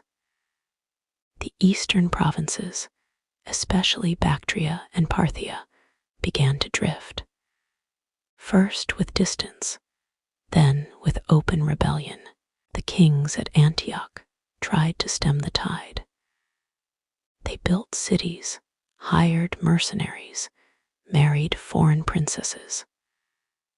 But still, the empire frayed. The Parthians, horse lords from the Iranian steppe, began to chip away at their lands. Nimble, ruthless, and fiercely independent, they would eventually replace the Seleucids entirely, claiming Mesopotamia and Persia as their own. Further west, in Egypt, the Ptolemies fared no better. Their dynasty, once so dazzling under Ptolemy I and Arsinoe II, had begun to rot from within. Brother married sister, nephews poisoned uncles, queens conspired against kings. Generations of incest, political paranoia, and economic stagnation turned the house of the Ptolemies into a shadow play of power. And Alexandria, the jewel of the Mediterranean, while still a beacon of knowledge and wealth, was becoming a city of tensions. Native Egyptians, excluded from the ruling Greek elite, harbored resentment. Riots flared in the streets between Greek citizens, Jewish communities, and the local population. The priesthood, once loyal, began to drift back toward older, native gods, abandoning the Ptolemaic cults of Serapis and Isis. Even the Library of Alexandria, once unmatched in splendor, began to decline. Fires, negligence, political purges, all chipped away at what had been humanity's greatest archive. In the north, the Antigonid dynasty in Macedon fought bravely to preserve its legacy. For a time, it managed clinging to old traditions, maintaining a strong army, standing firm against Gallic invasions and internal rebellions. But a new power had risen across the Adriatic, a power with iron discipline, a tireless hunger, and a genius for conquest wrapped in republican virtue. Rome. At first, the Hellenistic kings ignored her. Then they mocked her. But as the Roman legions spread south and east, defeating Pyrrhus, subjugating Greek city-states, and capturing Carthage, the kings began to see, too late, that the storm had already broken. In 197 BCE, Philip V of Macedon lost the battle of Cynoscephaly to the Romans, a crushing blow that shattered Macedonian dominance over Greece. 30 years later, Antiochus III, once called Antiochus the Great, would suffer a decisive defeat at Magnesia, losing most of Asia Minor. And Egypt tried diplomacy, but even that could not hold back the tide. One day, in 168 BCE, the Roman envoy Gaius Popilius Linas approached King Antiochus IV Epiphanes in Egypt. He handed him a scroll, a demand to withdraw from Egyptian soil. When Antiochus hesitated, the Roman drew a circle in the sand around the king's feet and said, "Before you leave this circle, give your answer to the Senate." Antiochus withdrew, and in that moment, the world understood. Rome now commanded the East. But even as Rome advanced, something else was breaking down, something deeper than territory or wealth. The spirit of the Hellenistic kingdoms had always been fragile, built on the legacy of a single man, Alexander, and the dream of a world united in thought, language, and art. But the reality was always more fractured. These were patchwork empires, stitched from old wounds and new ambitions. Local identities never fully disappeared. The Greeks saw themselves as superior. The Persians remembered their own glory. Egyptians never forgot the pharaohs of old. Beneath every layer of marble was an older stone waiting to rise again. And so, the very cohesion that the Hellenistic age had tried to create began to unravel. Economies faltered. Silver mines ran dry. Armies became expensive, disloyal, filled with mercenaries fighting for coin, not country. Cities once bustling with commerce and scholarship became battlegrounds of ideology, rebellion, and famine. And into this uncertainty walked the Roman Republic, methodical, relentless, and utterly foreign in its cold, pragmatic order. Yet even Rome could not erase what had come before. The temples still stood. The language still lingered. The art, the philosophy, the architecture, all these would be absorbed, not destroyed. Rome would conquer the Hellenistic world, but it would also become it. Greek tutors would teach Roman sons. Greek gods would find Roman names. The scrolls of Aristotle and the poems of Sappho would survive not because Rome tolerated them, but because Rome needed them. This, perhaps, was the most lasting victory of the Hellenistic age. Not its kings, not its borders, but its ideas, its art, its memory. And yet, the time of kings was ending. In the next chapter, we will meet the last of them, the final flicker before darkness. A woman whose name has echoed down through the centuries, not just in histories, but in legend and lore, Cleopatra. But before her, there was chaos and betrayal and civil war. So as we close this chapter, let the hush of marble dust settle in your thoughts. Empires fall, but sometimes what they leave behind lasts forever. She was born into a dying dynasty, A house of gods, now crumbling. A throne of gold, now splintered by blood and betrayal. A kingdom wrapped in legend, Egypt, but ruled by a line of Greek kings who no longer spoke the native tongue, who looked toward Olympus rather than the Nile. But she was different. Cleopatra VII Philopator, daughter of Ptolemy XII, was not merely a queen. She was the swan song of an entire era. The final breath of Alexander's world, spoken not in sword and shield, but in silver words and burning intellect. She would be the last Ptolemaic ruler of Egypt, and she would never be forgotten. When Cleopatra was born in 69 BCE, the Ptolemaic kingdom was a shadow of its former self. Once the richest, most powerful state in the eastern Mediterranean, it had become fractured, bloated with debt, controlled by Roman interests, plagued by internal strife. Her father, known mockingly as Auletes, the flute player, had purchased his throne from Rome.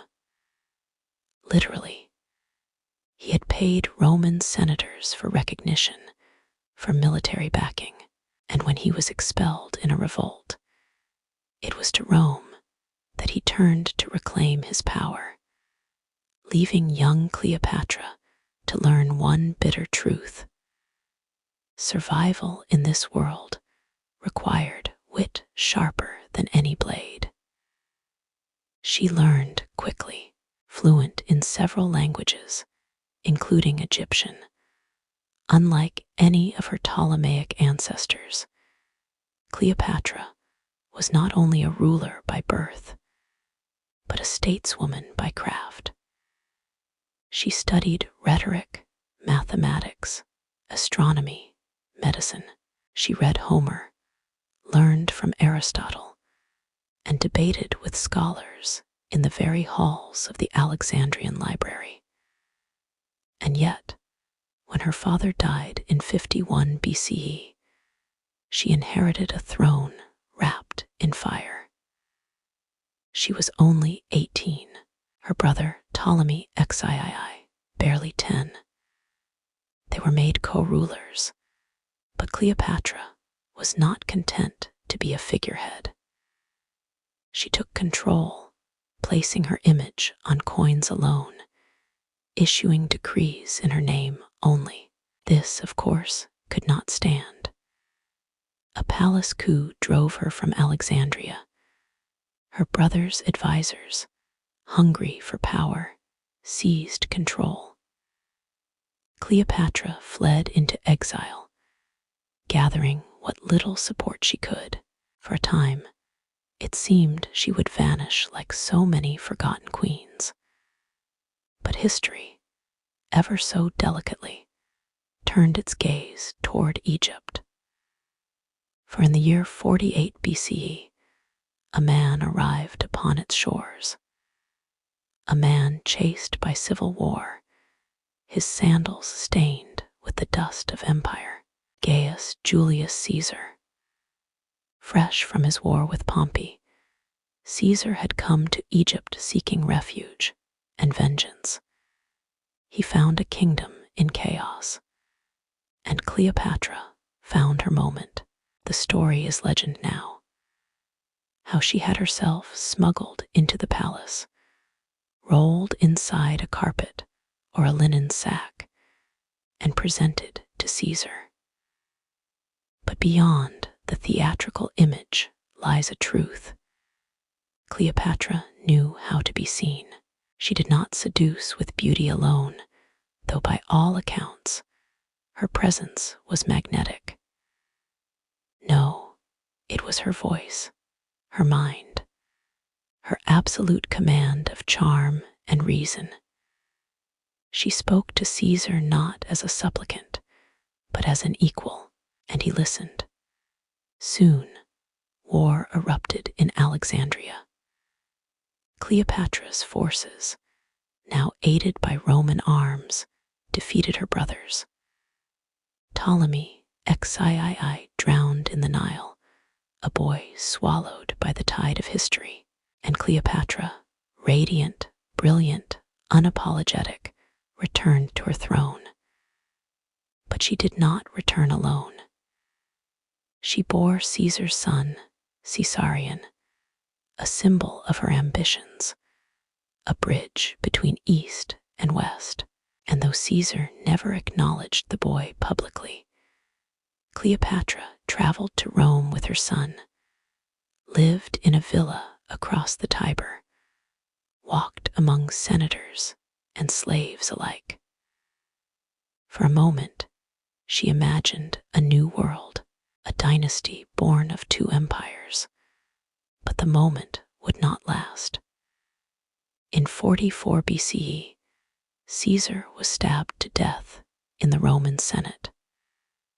Cleopatra fled Rome, and with her return to Alexandria, the dream of a united empire began to flicker and fade. Yet fate had one final twist to offer. Mark Antony, a Roman general, a soldier poet, a man of fire and wine. He summoned Cleopatra to Tarsus in 41 BCE, demanding her loyalty, and once more she arrived in glory. Draped in gold, sailing up the Cydnus River in a barge of silver oars, dressed as the goddess Isis. Perfumes wafted on the breeze. Music whispered through the reeds. Antony was enchanted. Their affair, their alliance, would shake the world. Together, they ruled the eastern Mediterranean. Together, they had children. Together, they dreamed of empire. But Rome was watching, and Octavian, Caesar's heir, was waiting. The rivalry between Octavian and Antony would ignite a war that stretched from the hills of Italy to the shores of Actium. And in 31 BCE, it ended. The Battle of Actium, a naval clash off the western coast of Greece, shattered Antony and Cleopatra's forces. Betrayed, outmaneuvered, and outnumbered, they fled to Egypt. The end was inevitable. In 30 BCE, as Octavian marched on Alexandria, Antony fell on his sword, and Cleopatra, regal to the last, followed him into death. How she died remains debated. Some say she held a venomous asp to her breast, embracing the bite as a final act of control. Others believe she drank poison. What matters is not the method, but the meaning. Cleopatra chose her exit. She would not be paraded through Rome in chains. She would not become a trophy of conquest. She died as she had lived, defiant, intelligent, and in command of her own myth. With her death, the Ptolemaic line ended. Egypt became a Roman province, and with it, the last sovereign kingdom born of Alexander's empire vanished. But Cleopatra did not vanish. She remained. In paintings, in poems, in plays and passions, her legend grew, sometimes twisted, often misunderstood, but always there. A symbol of beauty, cunning, and power. And more than that, the final voice of the Hellenistic age. A queen who spoke 9 languages. A scholar, a ruler, a mother, a goddess to her people. She stood at the intersection of 2 worlds, and for a brief, brilliant time, she held them both in her hands. And so, as we lay this age to rest, remember this: empires rise, empires fall, but some names, whispered through time, never truly die. Next, we will enter the afterglow of the Hellenistic age, where the legacy lives on, hidden in Roman marble, Byzantine icons, and the words we still speak today. It is a strange thing when a world ends, not with fire or collapse, but with quiet absorption. The Hellenistic kingdoms had fallen, their kings dead or conquered, their cities claimed by the eagle standards of Rome. And yet, even as Roman boots crushed the marble courtyards of Alexandria, Pergamon, and Antioch, something peculiar happened. The conqueror fell in love with the conquered. The Romans, pragmatic, stern, shaped by discipline and duty, had spent centuries viewing the Greeks as both rivals and threats. But beneath their caution, there was admiration, even envy. To the Roman mind, Greek culture represented refinement, wisdom, and a kind of golden antiquity that Rome, in its youth, could not yet claim. And so they did not destroy it. They absorbed it, almost everything that defined the Hellenistic world, from its gods and its philosophy, to its art, literature, architecture, and language, found a second life within the Roman soul. Let us begin with language. Even as Latin spread across Europe and the Mediterranean, Greek remained the language of the educated, of philosophers, scientists, poets, and theologians. In the eastern half of the empire, Greek would remain the dominant tongue for centuries. It was the language of Paul's letters, of early Christian scriptures, and later of the Byzantine court. The Romans, though they prided themselves on conquest, sent their sons to be taught by Greek tutors. Figures like Cicero, Caesar, and Marcus Aurelius were trained not only in Latin rhetoric, but in the Greek philosophical traditions, Stoicism, Epicureanism, Platonism, that had blossomed in the Hellenistic world. In art, too, the influence was profound. Roman sculptors copied Greek originals with obsessive care. Many of the statues we associate with ancient Greece, Venus de Milo, the Discobolus, Apollo Belvedere, survive only as Roman recreations. Temples built in Rome mirrored the columns and symmetry of Athens and Delphi. Mosaics, frescoes, even domestic villas borrowed their beauty from the sunlit coasts of the Aegean. And then there was Alexandria. Though ruled now by Roman governors, it remained a beacon of learning. The great library, though diminished, still housed a wealth of knowledge. Roman emperors funded scholars there. Galen studied medicine in its shadow.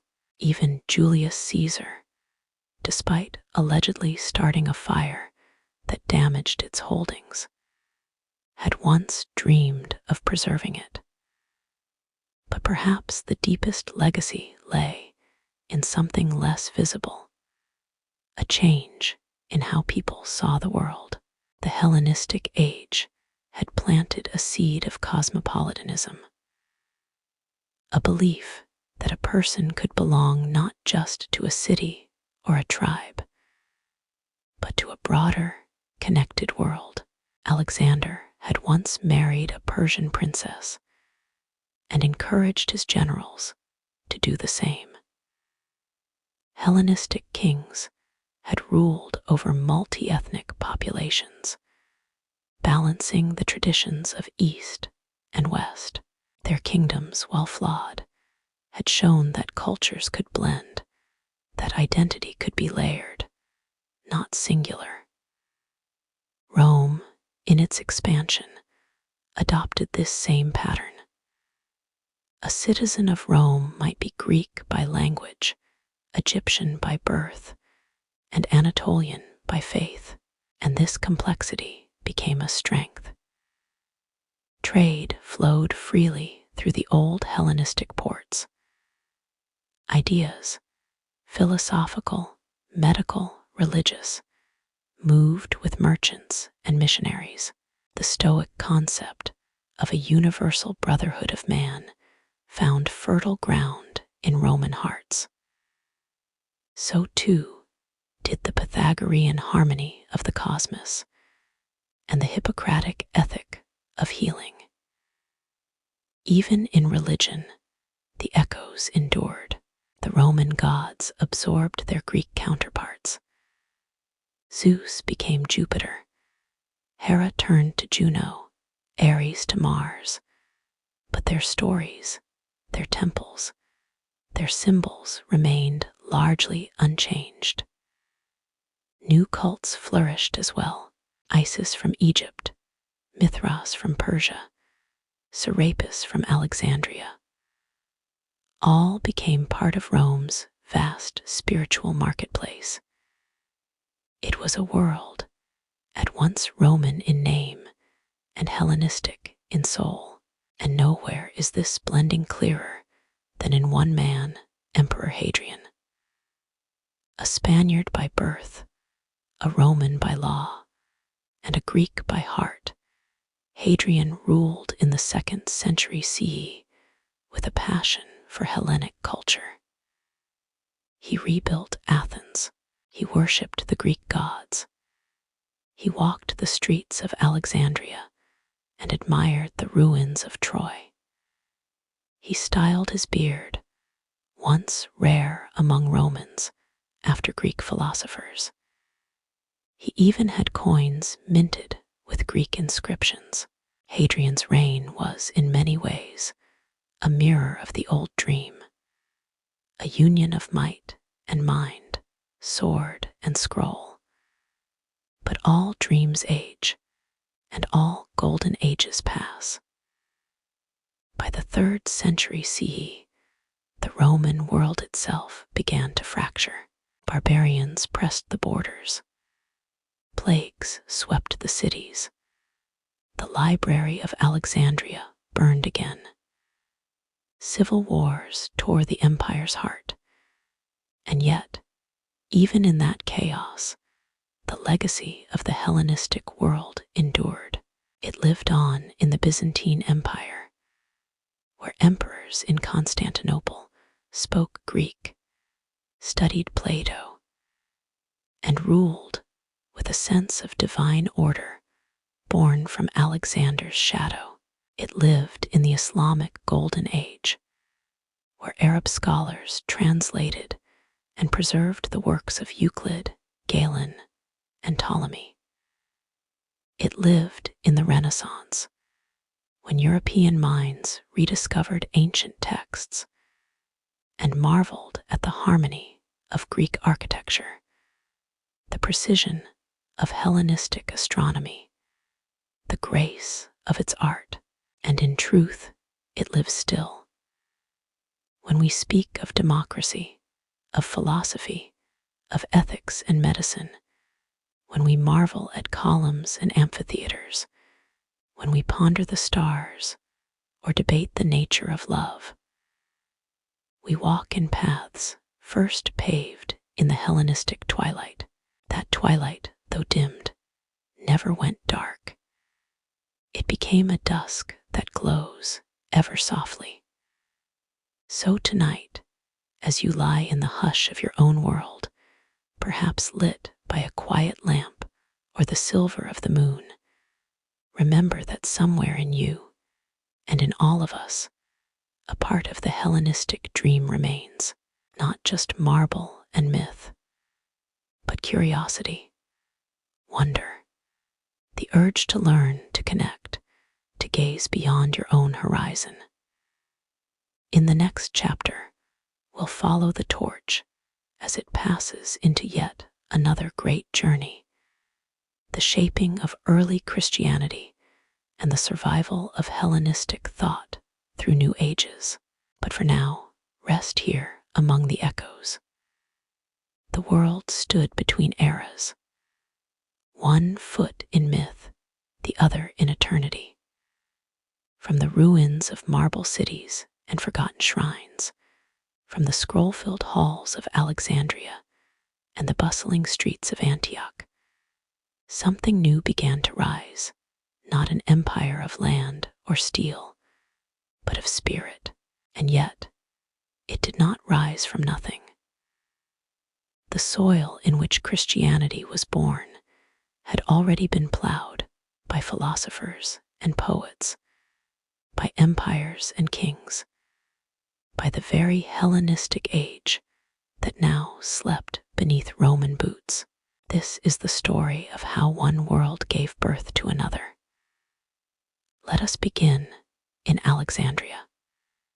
Here, where the Nile meets the Mediterranean, where Greeks and Egyptians, Jews and Romans mingled in sun-soaked chaos, the seeds of intellectual and spiritual fusion were already being sown.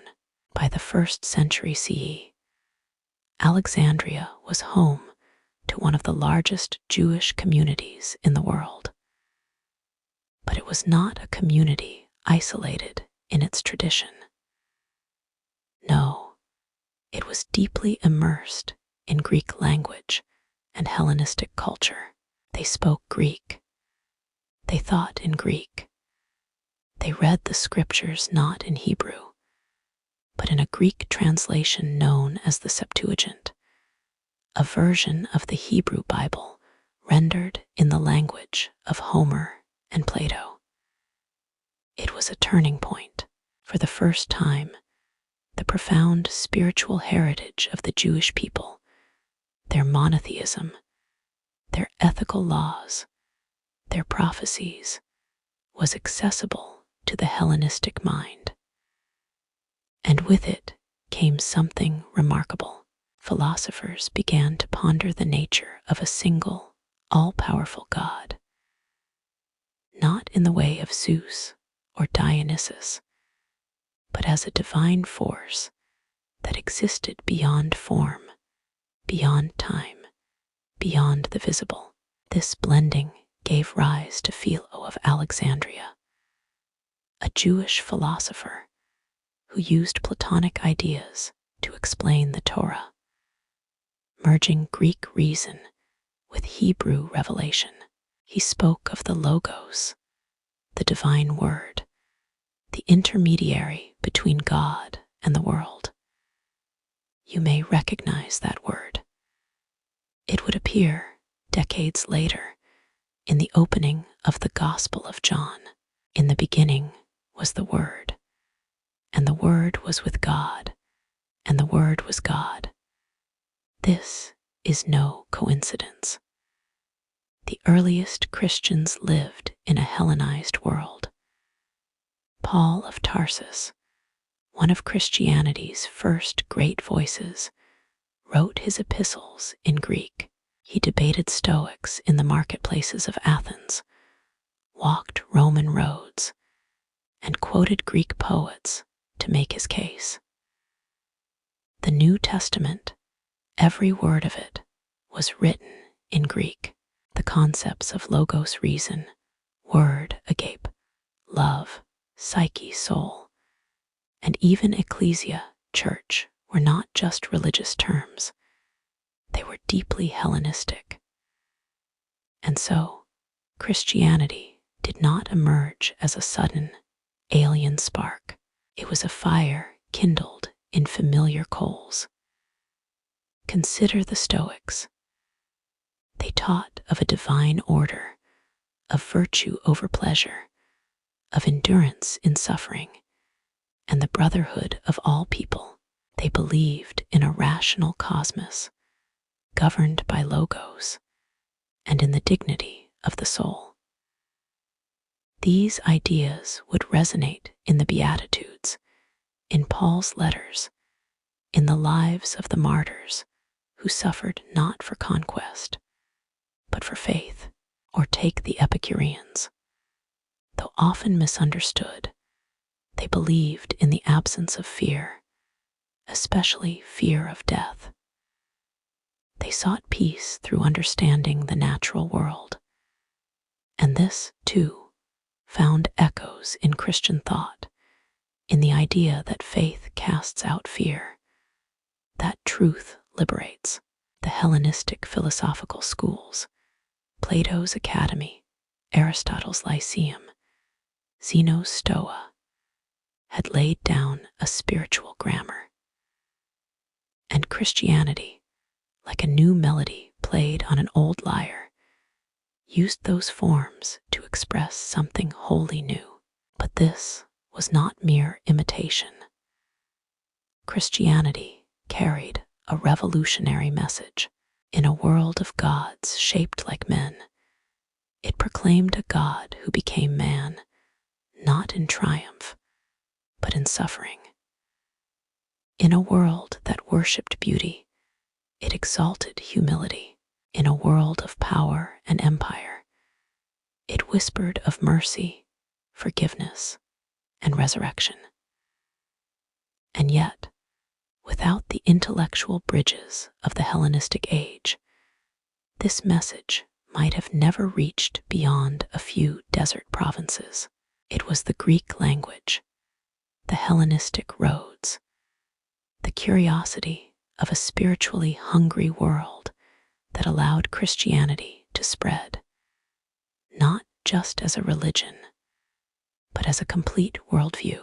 By the 2nd and 3rd centuries, Christian thinkers like Justin Martyr, Origen, and Clement of Alexandria were openly dialoguing with Greek philosophy, not to oppose it, but to show its fulfillment in Christ. They wrote in Greek. They referenced Socrates and Pythagoras. They saw truth not as a battlefield, but as a journey. And the Hellenistic past was a guidepost on the road to faith. This blending did not come without struggle. The early Christians were persecuted by Roman authorities, misunderstood by Greek philosophers, and sometimes even mistrusted by their own Jewish roots. But they endured, and as the Roman Empire itself began to fray, it was not the legions who held the fabric together. It was the words, the scriptures, the sermons, the stories of Paul, of Peter, of a carpenter from Nazareth who had changed the world, and eventually the empire bowed. In the year 313 CE, Constantine, a Roman emperor shaped by both Hellenistic tradition and Christian conviction, legalized Christianity. By the end of that century, it had become the official religion of Rome. The temples of Apollo dimmed, the shrines to Serapis fell, but the ideas, the language, the art, the memory did not vanish. They were baptized. Hellenism did not die. It was transfigured. And so the torch passed, not extinguished, but burning anew. From the scrolls of Plato to the Psalms of David, from the library of Alexandria to the councils of Nicaea, from the gods of Olympus to the saints of Christendom, the soul of the Hellenistic world lived on, not as marble ruins, but as living thought. As you drift deeper into rest, feel the hush of that long journey, the stars wheeling over the Aegean, the chanting of monks in Byzantine domes, the quiet rustle of parchment in a desert monastery.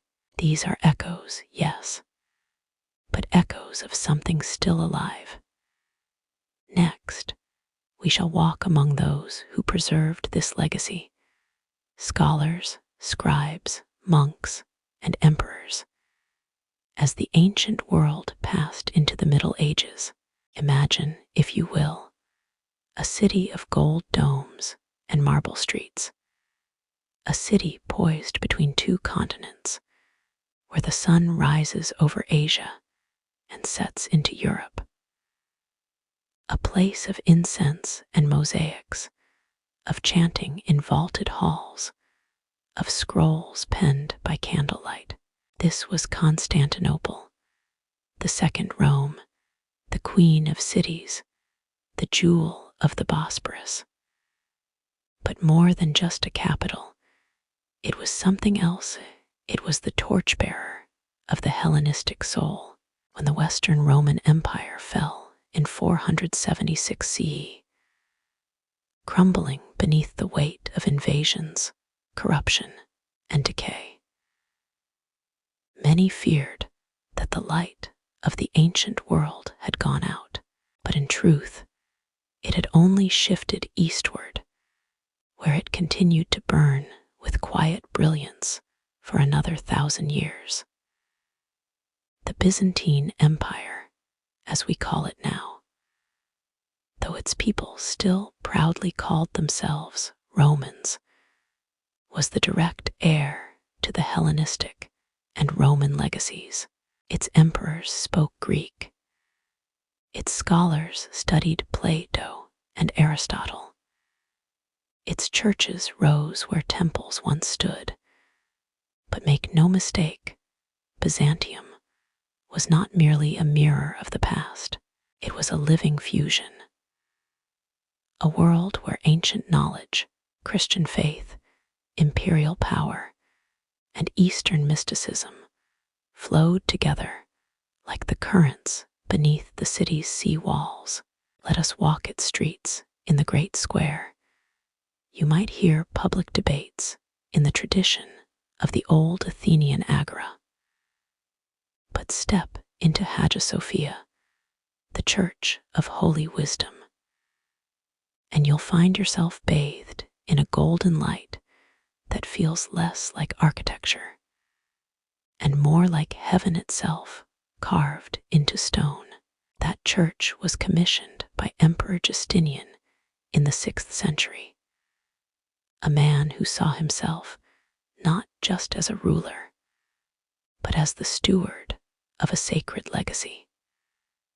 Justinian reigned during what some call the last golden age of Rome, though it was no longer centered in Rome at all. Under his rule, Roman law was codified into the Corpus Juris Civilis, a legal system whose principles echo still in courts around the world. But even more than laws, Justinian saw the value of memory. He revived classical architecture. He collected ancient texts. He sought to unite the spiritual vision of Christianity with the intellectual glory of the Hellenes.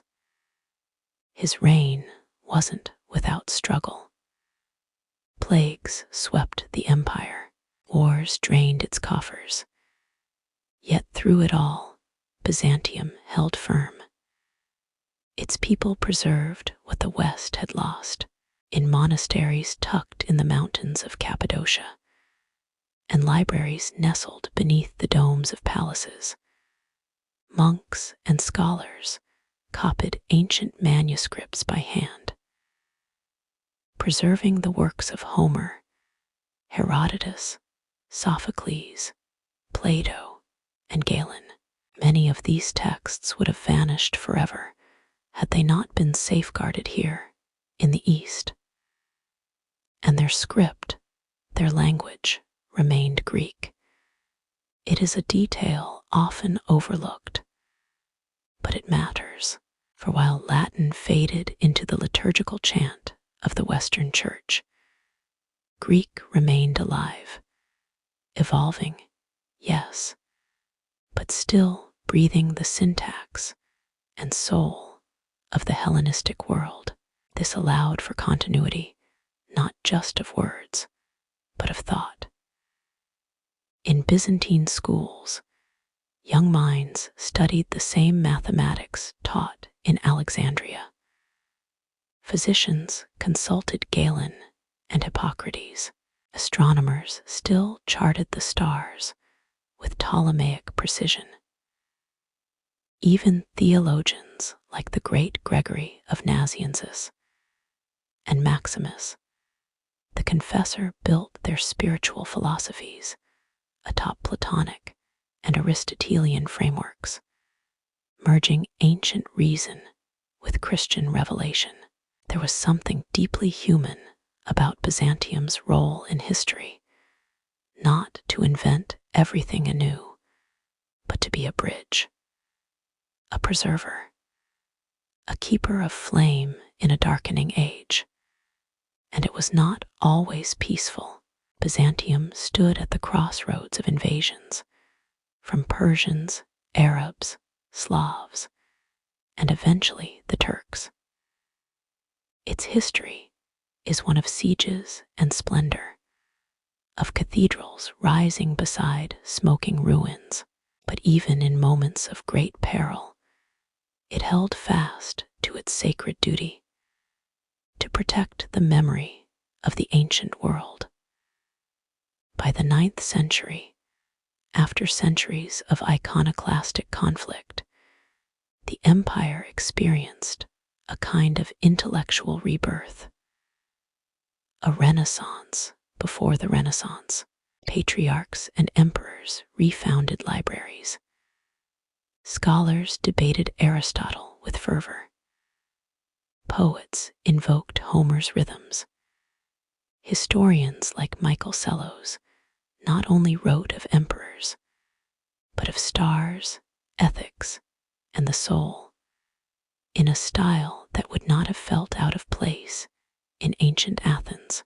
Meanwhile, Christianity continued to evolve, shaped by this Hellenistic heritage. The theology of the Eastern Church developed in Greek, rooted in abstract reasoning and mystical vision.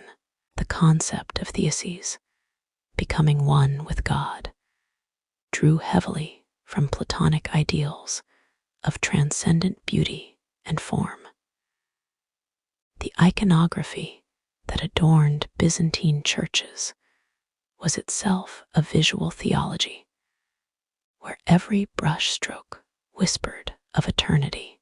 And as Western Europe slipped into feudal fragmentation, it was to Byzantium that many looked for wisdom, diplomacy, and spiritual clarity. In the year 1054, the Great Schism would divide Christendom, East and West, Greek and Latin, Constantinople and Rome. But even that rift could not erase the deeper truth. Byzantium was the final flowering of the Hellenistic dream. It was a world where philosophers and saints shared the same space, where the scroll and the cross, the academy and the altar existed side by side. And though it would eventually fall in 1453 beneath the rising crescent of the Ottoman Empire, even in death, Byzantium passed on its gift.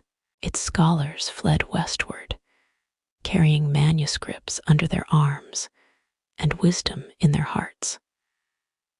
They arrived in the cities of Italy, Venice, Florence, Rome, and there they planted the seeds of the Renaissance.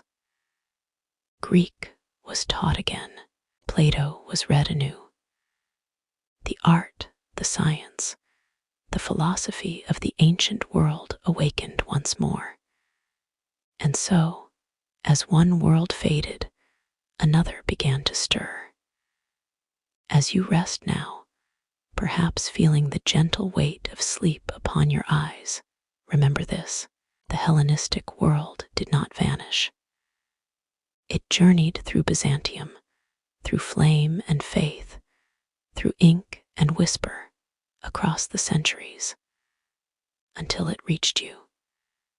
In the next chapter, we will follow that journey westward into the heart of Renaissance Europe, where forgotten gods and ancient scrolls found new breath in a world ready to dream once more. There is a soft kind of magic that comes when the forgotten is remembered. Picture a quiet Florentine study lit by the morning sun. A young scholar opens a dusty manuscript, pages worn with time, ink faded but still legible. On those pages are the dialogues of Plato, the logic of Aristotle, the medicine of Galen, the geometry of Euclid. Words not read in the West for nearly 1,000 years. Now they breathe again. This was the Renaissance, a word meaning rebirth. And it was exactly that, the rebirth of the Hellenistic spirit in the heart of Europe. But to understand the depth of this awakening, we must first understand how deeply the light had dimmed. After the fall of the Western Roman Empire, much of ancient knowledge had been lost in the Latin-speaking world. Libraries burned, scholars vanished, and for centuries, the great thinkers of the Hellenistic age lay silent in forgotten tombs of parchment. But not all was lost. As we saw in Byzantium, the East had preserved these treasures, carefully copied, debated, illuminated with golden ink in monastic scriptoria and imperial archives. And when Constantinople fell in 1453, its last great gift to the world was its knowledge. Fleeing monks, scribes, and teachers, fluent in Greek, trained in philosophy, sought refuge in the West. They carried with them manuscripts and memories. Among these exiles was John Argyropoulos, a Byzantine scholar who taught Greek in Florence. He opened the minds of young students to the brilliance of ancient texts, not just as relics, but as living philosophy. One of his pupils was Lorenzo de' Medici, known as Lorenzo the Magnificent, patron of artists, poets, and thinkers. Under his watchful eye, Florence became a garden of revival, and it was there, amidst its marble churches and narrow lanes, that the Platonic Academy of Florence was founded.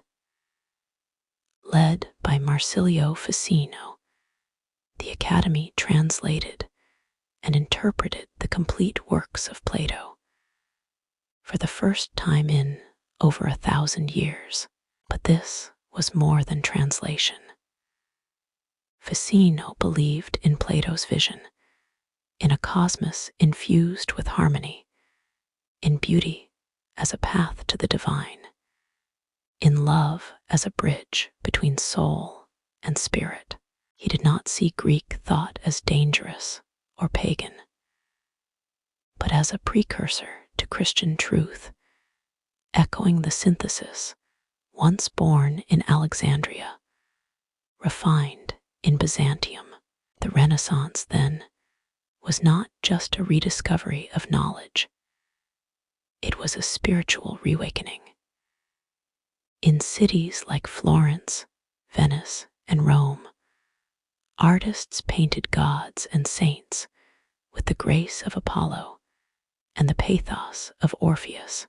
Architects revived the columns and domes of ancient temples. Writers styled their Latin to mirror Cicero and Virgil, while quietly studying the subtleties of Greek beneath candlelight. Leonardo da Vinci, that master of mind and hand, scoured ancient texts for anatomical precision and proportion. His notebooks are filled with echoes of Galen and Archimedes. For him, the body was a temple not just of man, but of the cosmos. Michelangelo, chiseling his David from Carrara marble, gave us a hero who was not a biblical king alone, but a Hellenistic athlete, proud and poised, his spirit both Jewish and Greek. The Renaissance humanists, men like Petrarch, Pico della Mirandola, and Erasmus, believed in the dignity of the human being. In a world once obsessed with sin and salvation, they whispered of potential, of beauty, of learning not as luxury, but as salvation of another kind. And though the Church sometimes hesitated, it too began to absorb the wisdom of antiquity. Thomas Aquinas, even earlier, had already wed Aristotelian logic with Christian doctrine, but now new generations began to explore the mysteries of creation through Greek mathematics, astronomy, and natural philosophy. It was the Hellenistic worldview, now clothed in Renaissance light. Consider this, the very structure of the modern university, with its faculties of philosophy, medicine, and law, finds its roots in the trilingual dialogue between Greek, Latin, and Arabic that flourished in Renaissance Europe. Yes, Arabic too, for during Europe's long slumber, it was in the Islamic world that many Greek texts were preserved, translated, and debated. Scholars in Baghdad, Cordoba, and Cairo had cherished these same thinkers, and it was through Arabic translations and commentary that the West first rediscovered figures like Aristotle and Ptolemy. And so the Renaissance was not a birth, but a reunion, a sacred circle closing. East met West, past met present. The soul of Hellenism, once scattered like seeds in the wind, now blossomed again. This revival would spark revolutions far beyond Florence. It fueled the scientific revolution, where Copernicus challenged Ptolemy, yet still honored his method. It stirred the Reformation, as humanist thinkers examined scripture with the tools once used by Greek grammarians. It even shaped the age of exploration, for the maps drawn by Ptolemy helped sailors navigate uncharted oceans. Yet, despite these outward changes, the essence remained the same, a belief that truth was beautiful, and beauty, in turn, could lead to truth. As you lie there now, perhaps resting in the stillness of night, imagine this long arc of history, from the steps of the Parthenon to the halls of the Vatican, from scrolls unrolled in Alexandria to the printing presses of Venice, all of it connected, all of it alive. We often think of history as broken chapters, but in truth, it is one continuous breath, passed from mind to mind, from hand to hand, from heart to heart, and in this moment, you are a part of that breath. In the final chapter, we will reflect on the enduring legacy of the Hellenistic world, how it shaped not just the past, but the very soul of modern thought, art, and identity. The stars have shifted overhead since we began this journey together. Perhaps, as you listen now, The quiet rhythm of night surrounds you, maybe the hum of a distant streetlight outside, the ticking of a clock, the softness of a blanket pulled close. Yet, despite the stillness of your room, your mind has traveled far across centuries and continents, tracing the long shadow of a world that refuses to die. The Hellenistic world, born in the dust of Alexander's campaigns, did not simply pass away into ruins and memory. It became a seed, and from that seed, watered by scholars, guarded by emperors, whispered through monasteries, painted by masters, there grew a vast and invisible tree. Its roots burrowed deep into the foundations of our culture. Its branches reach into nearly everything we touch today. Let us sit beneath that tree for a moment and feel the gentle weight of its leaves. Look around your world. Every time you enter a library or a university, you walk into an idea first born in Alexandria.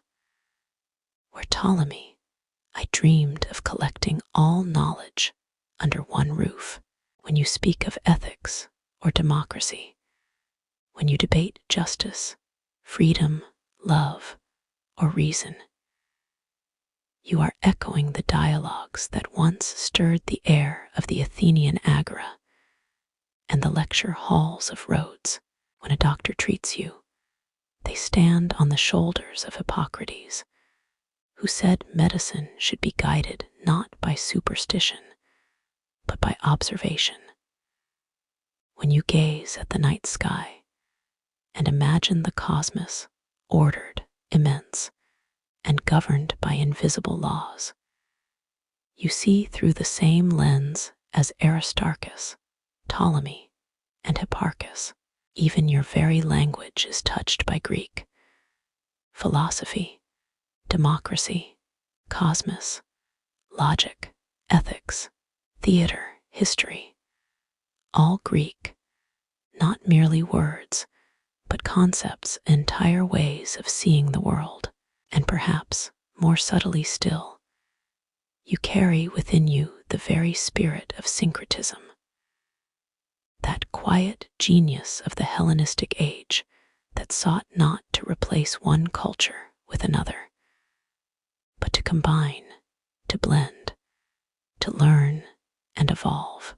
We live in a world born from many, Eastern and Western, old and new, spiritual and scientific.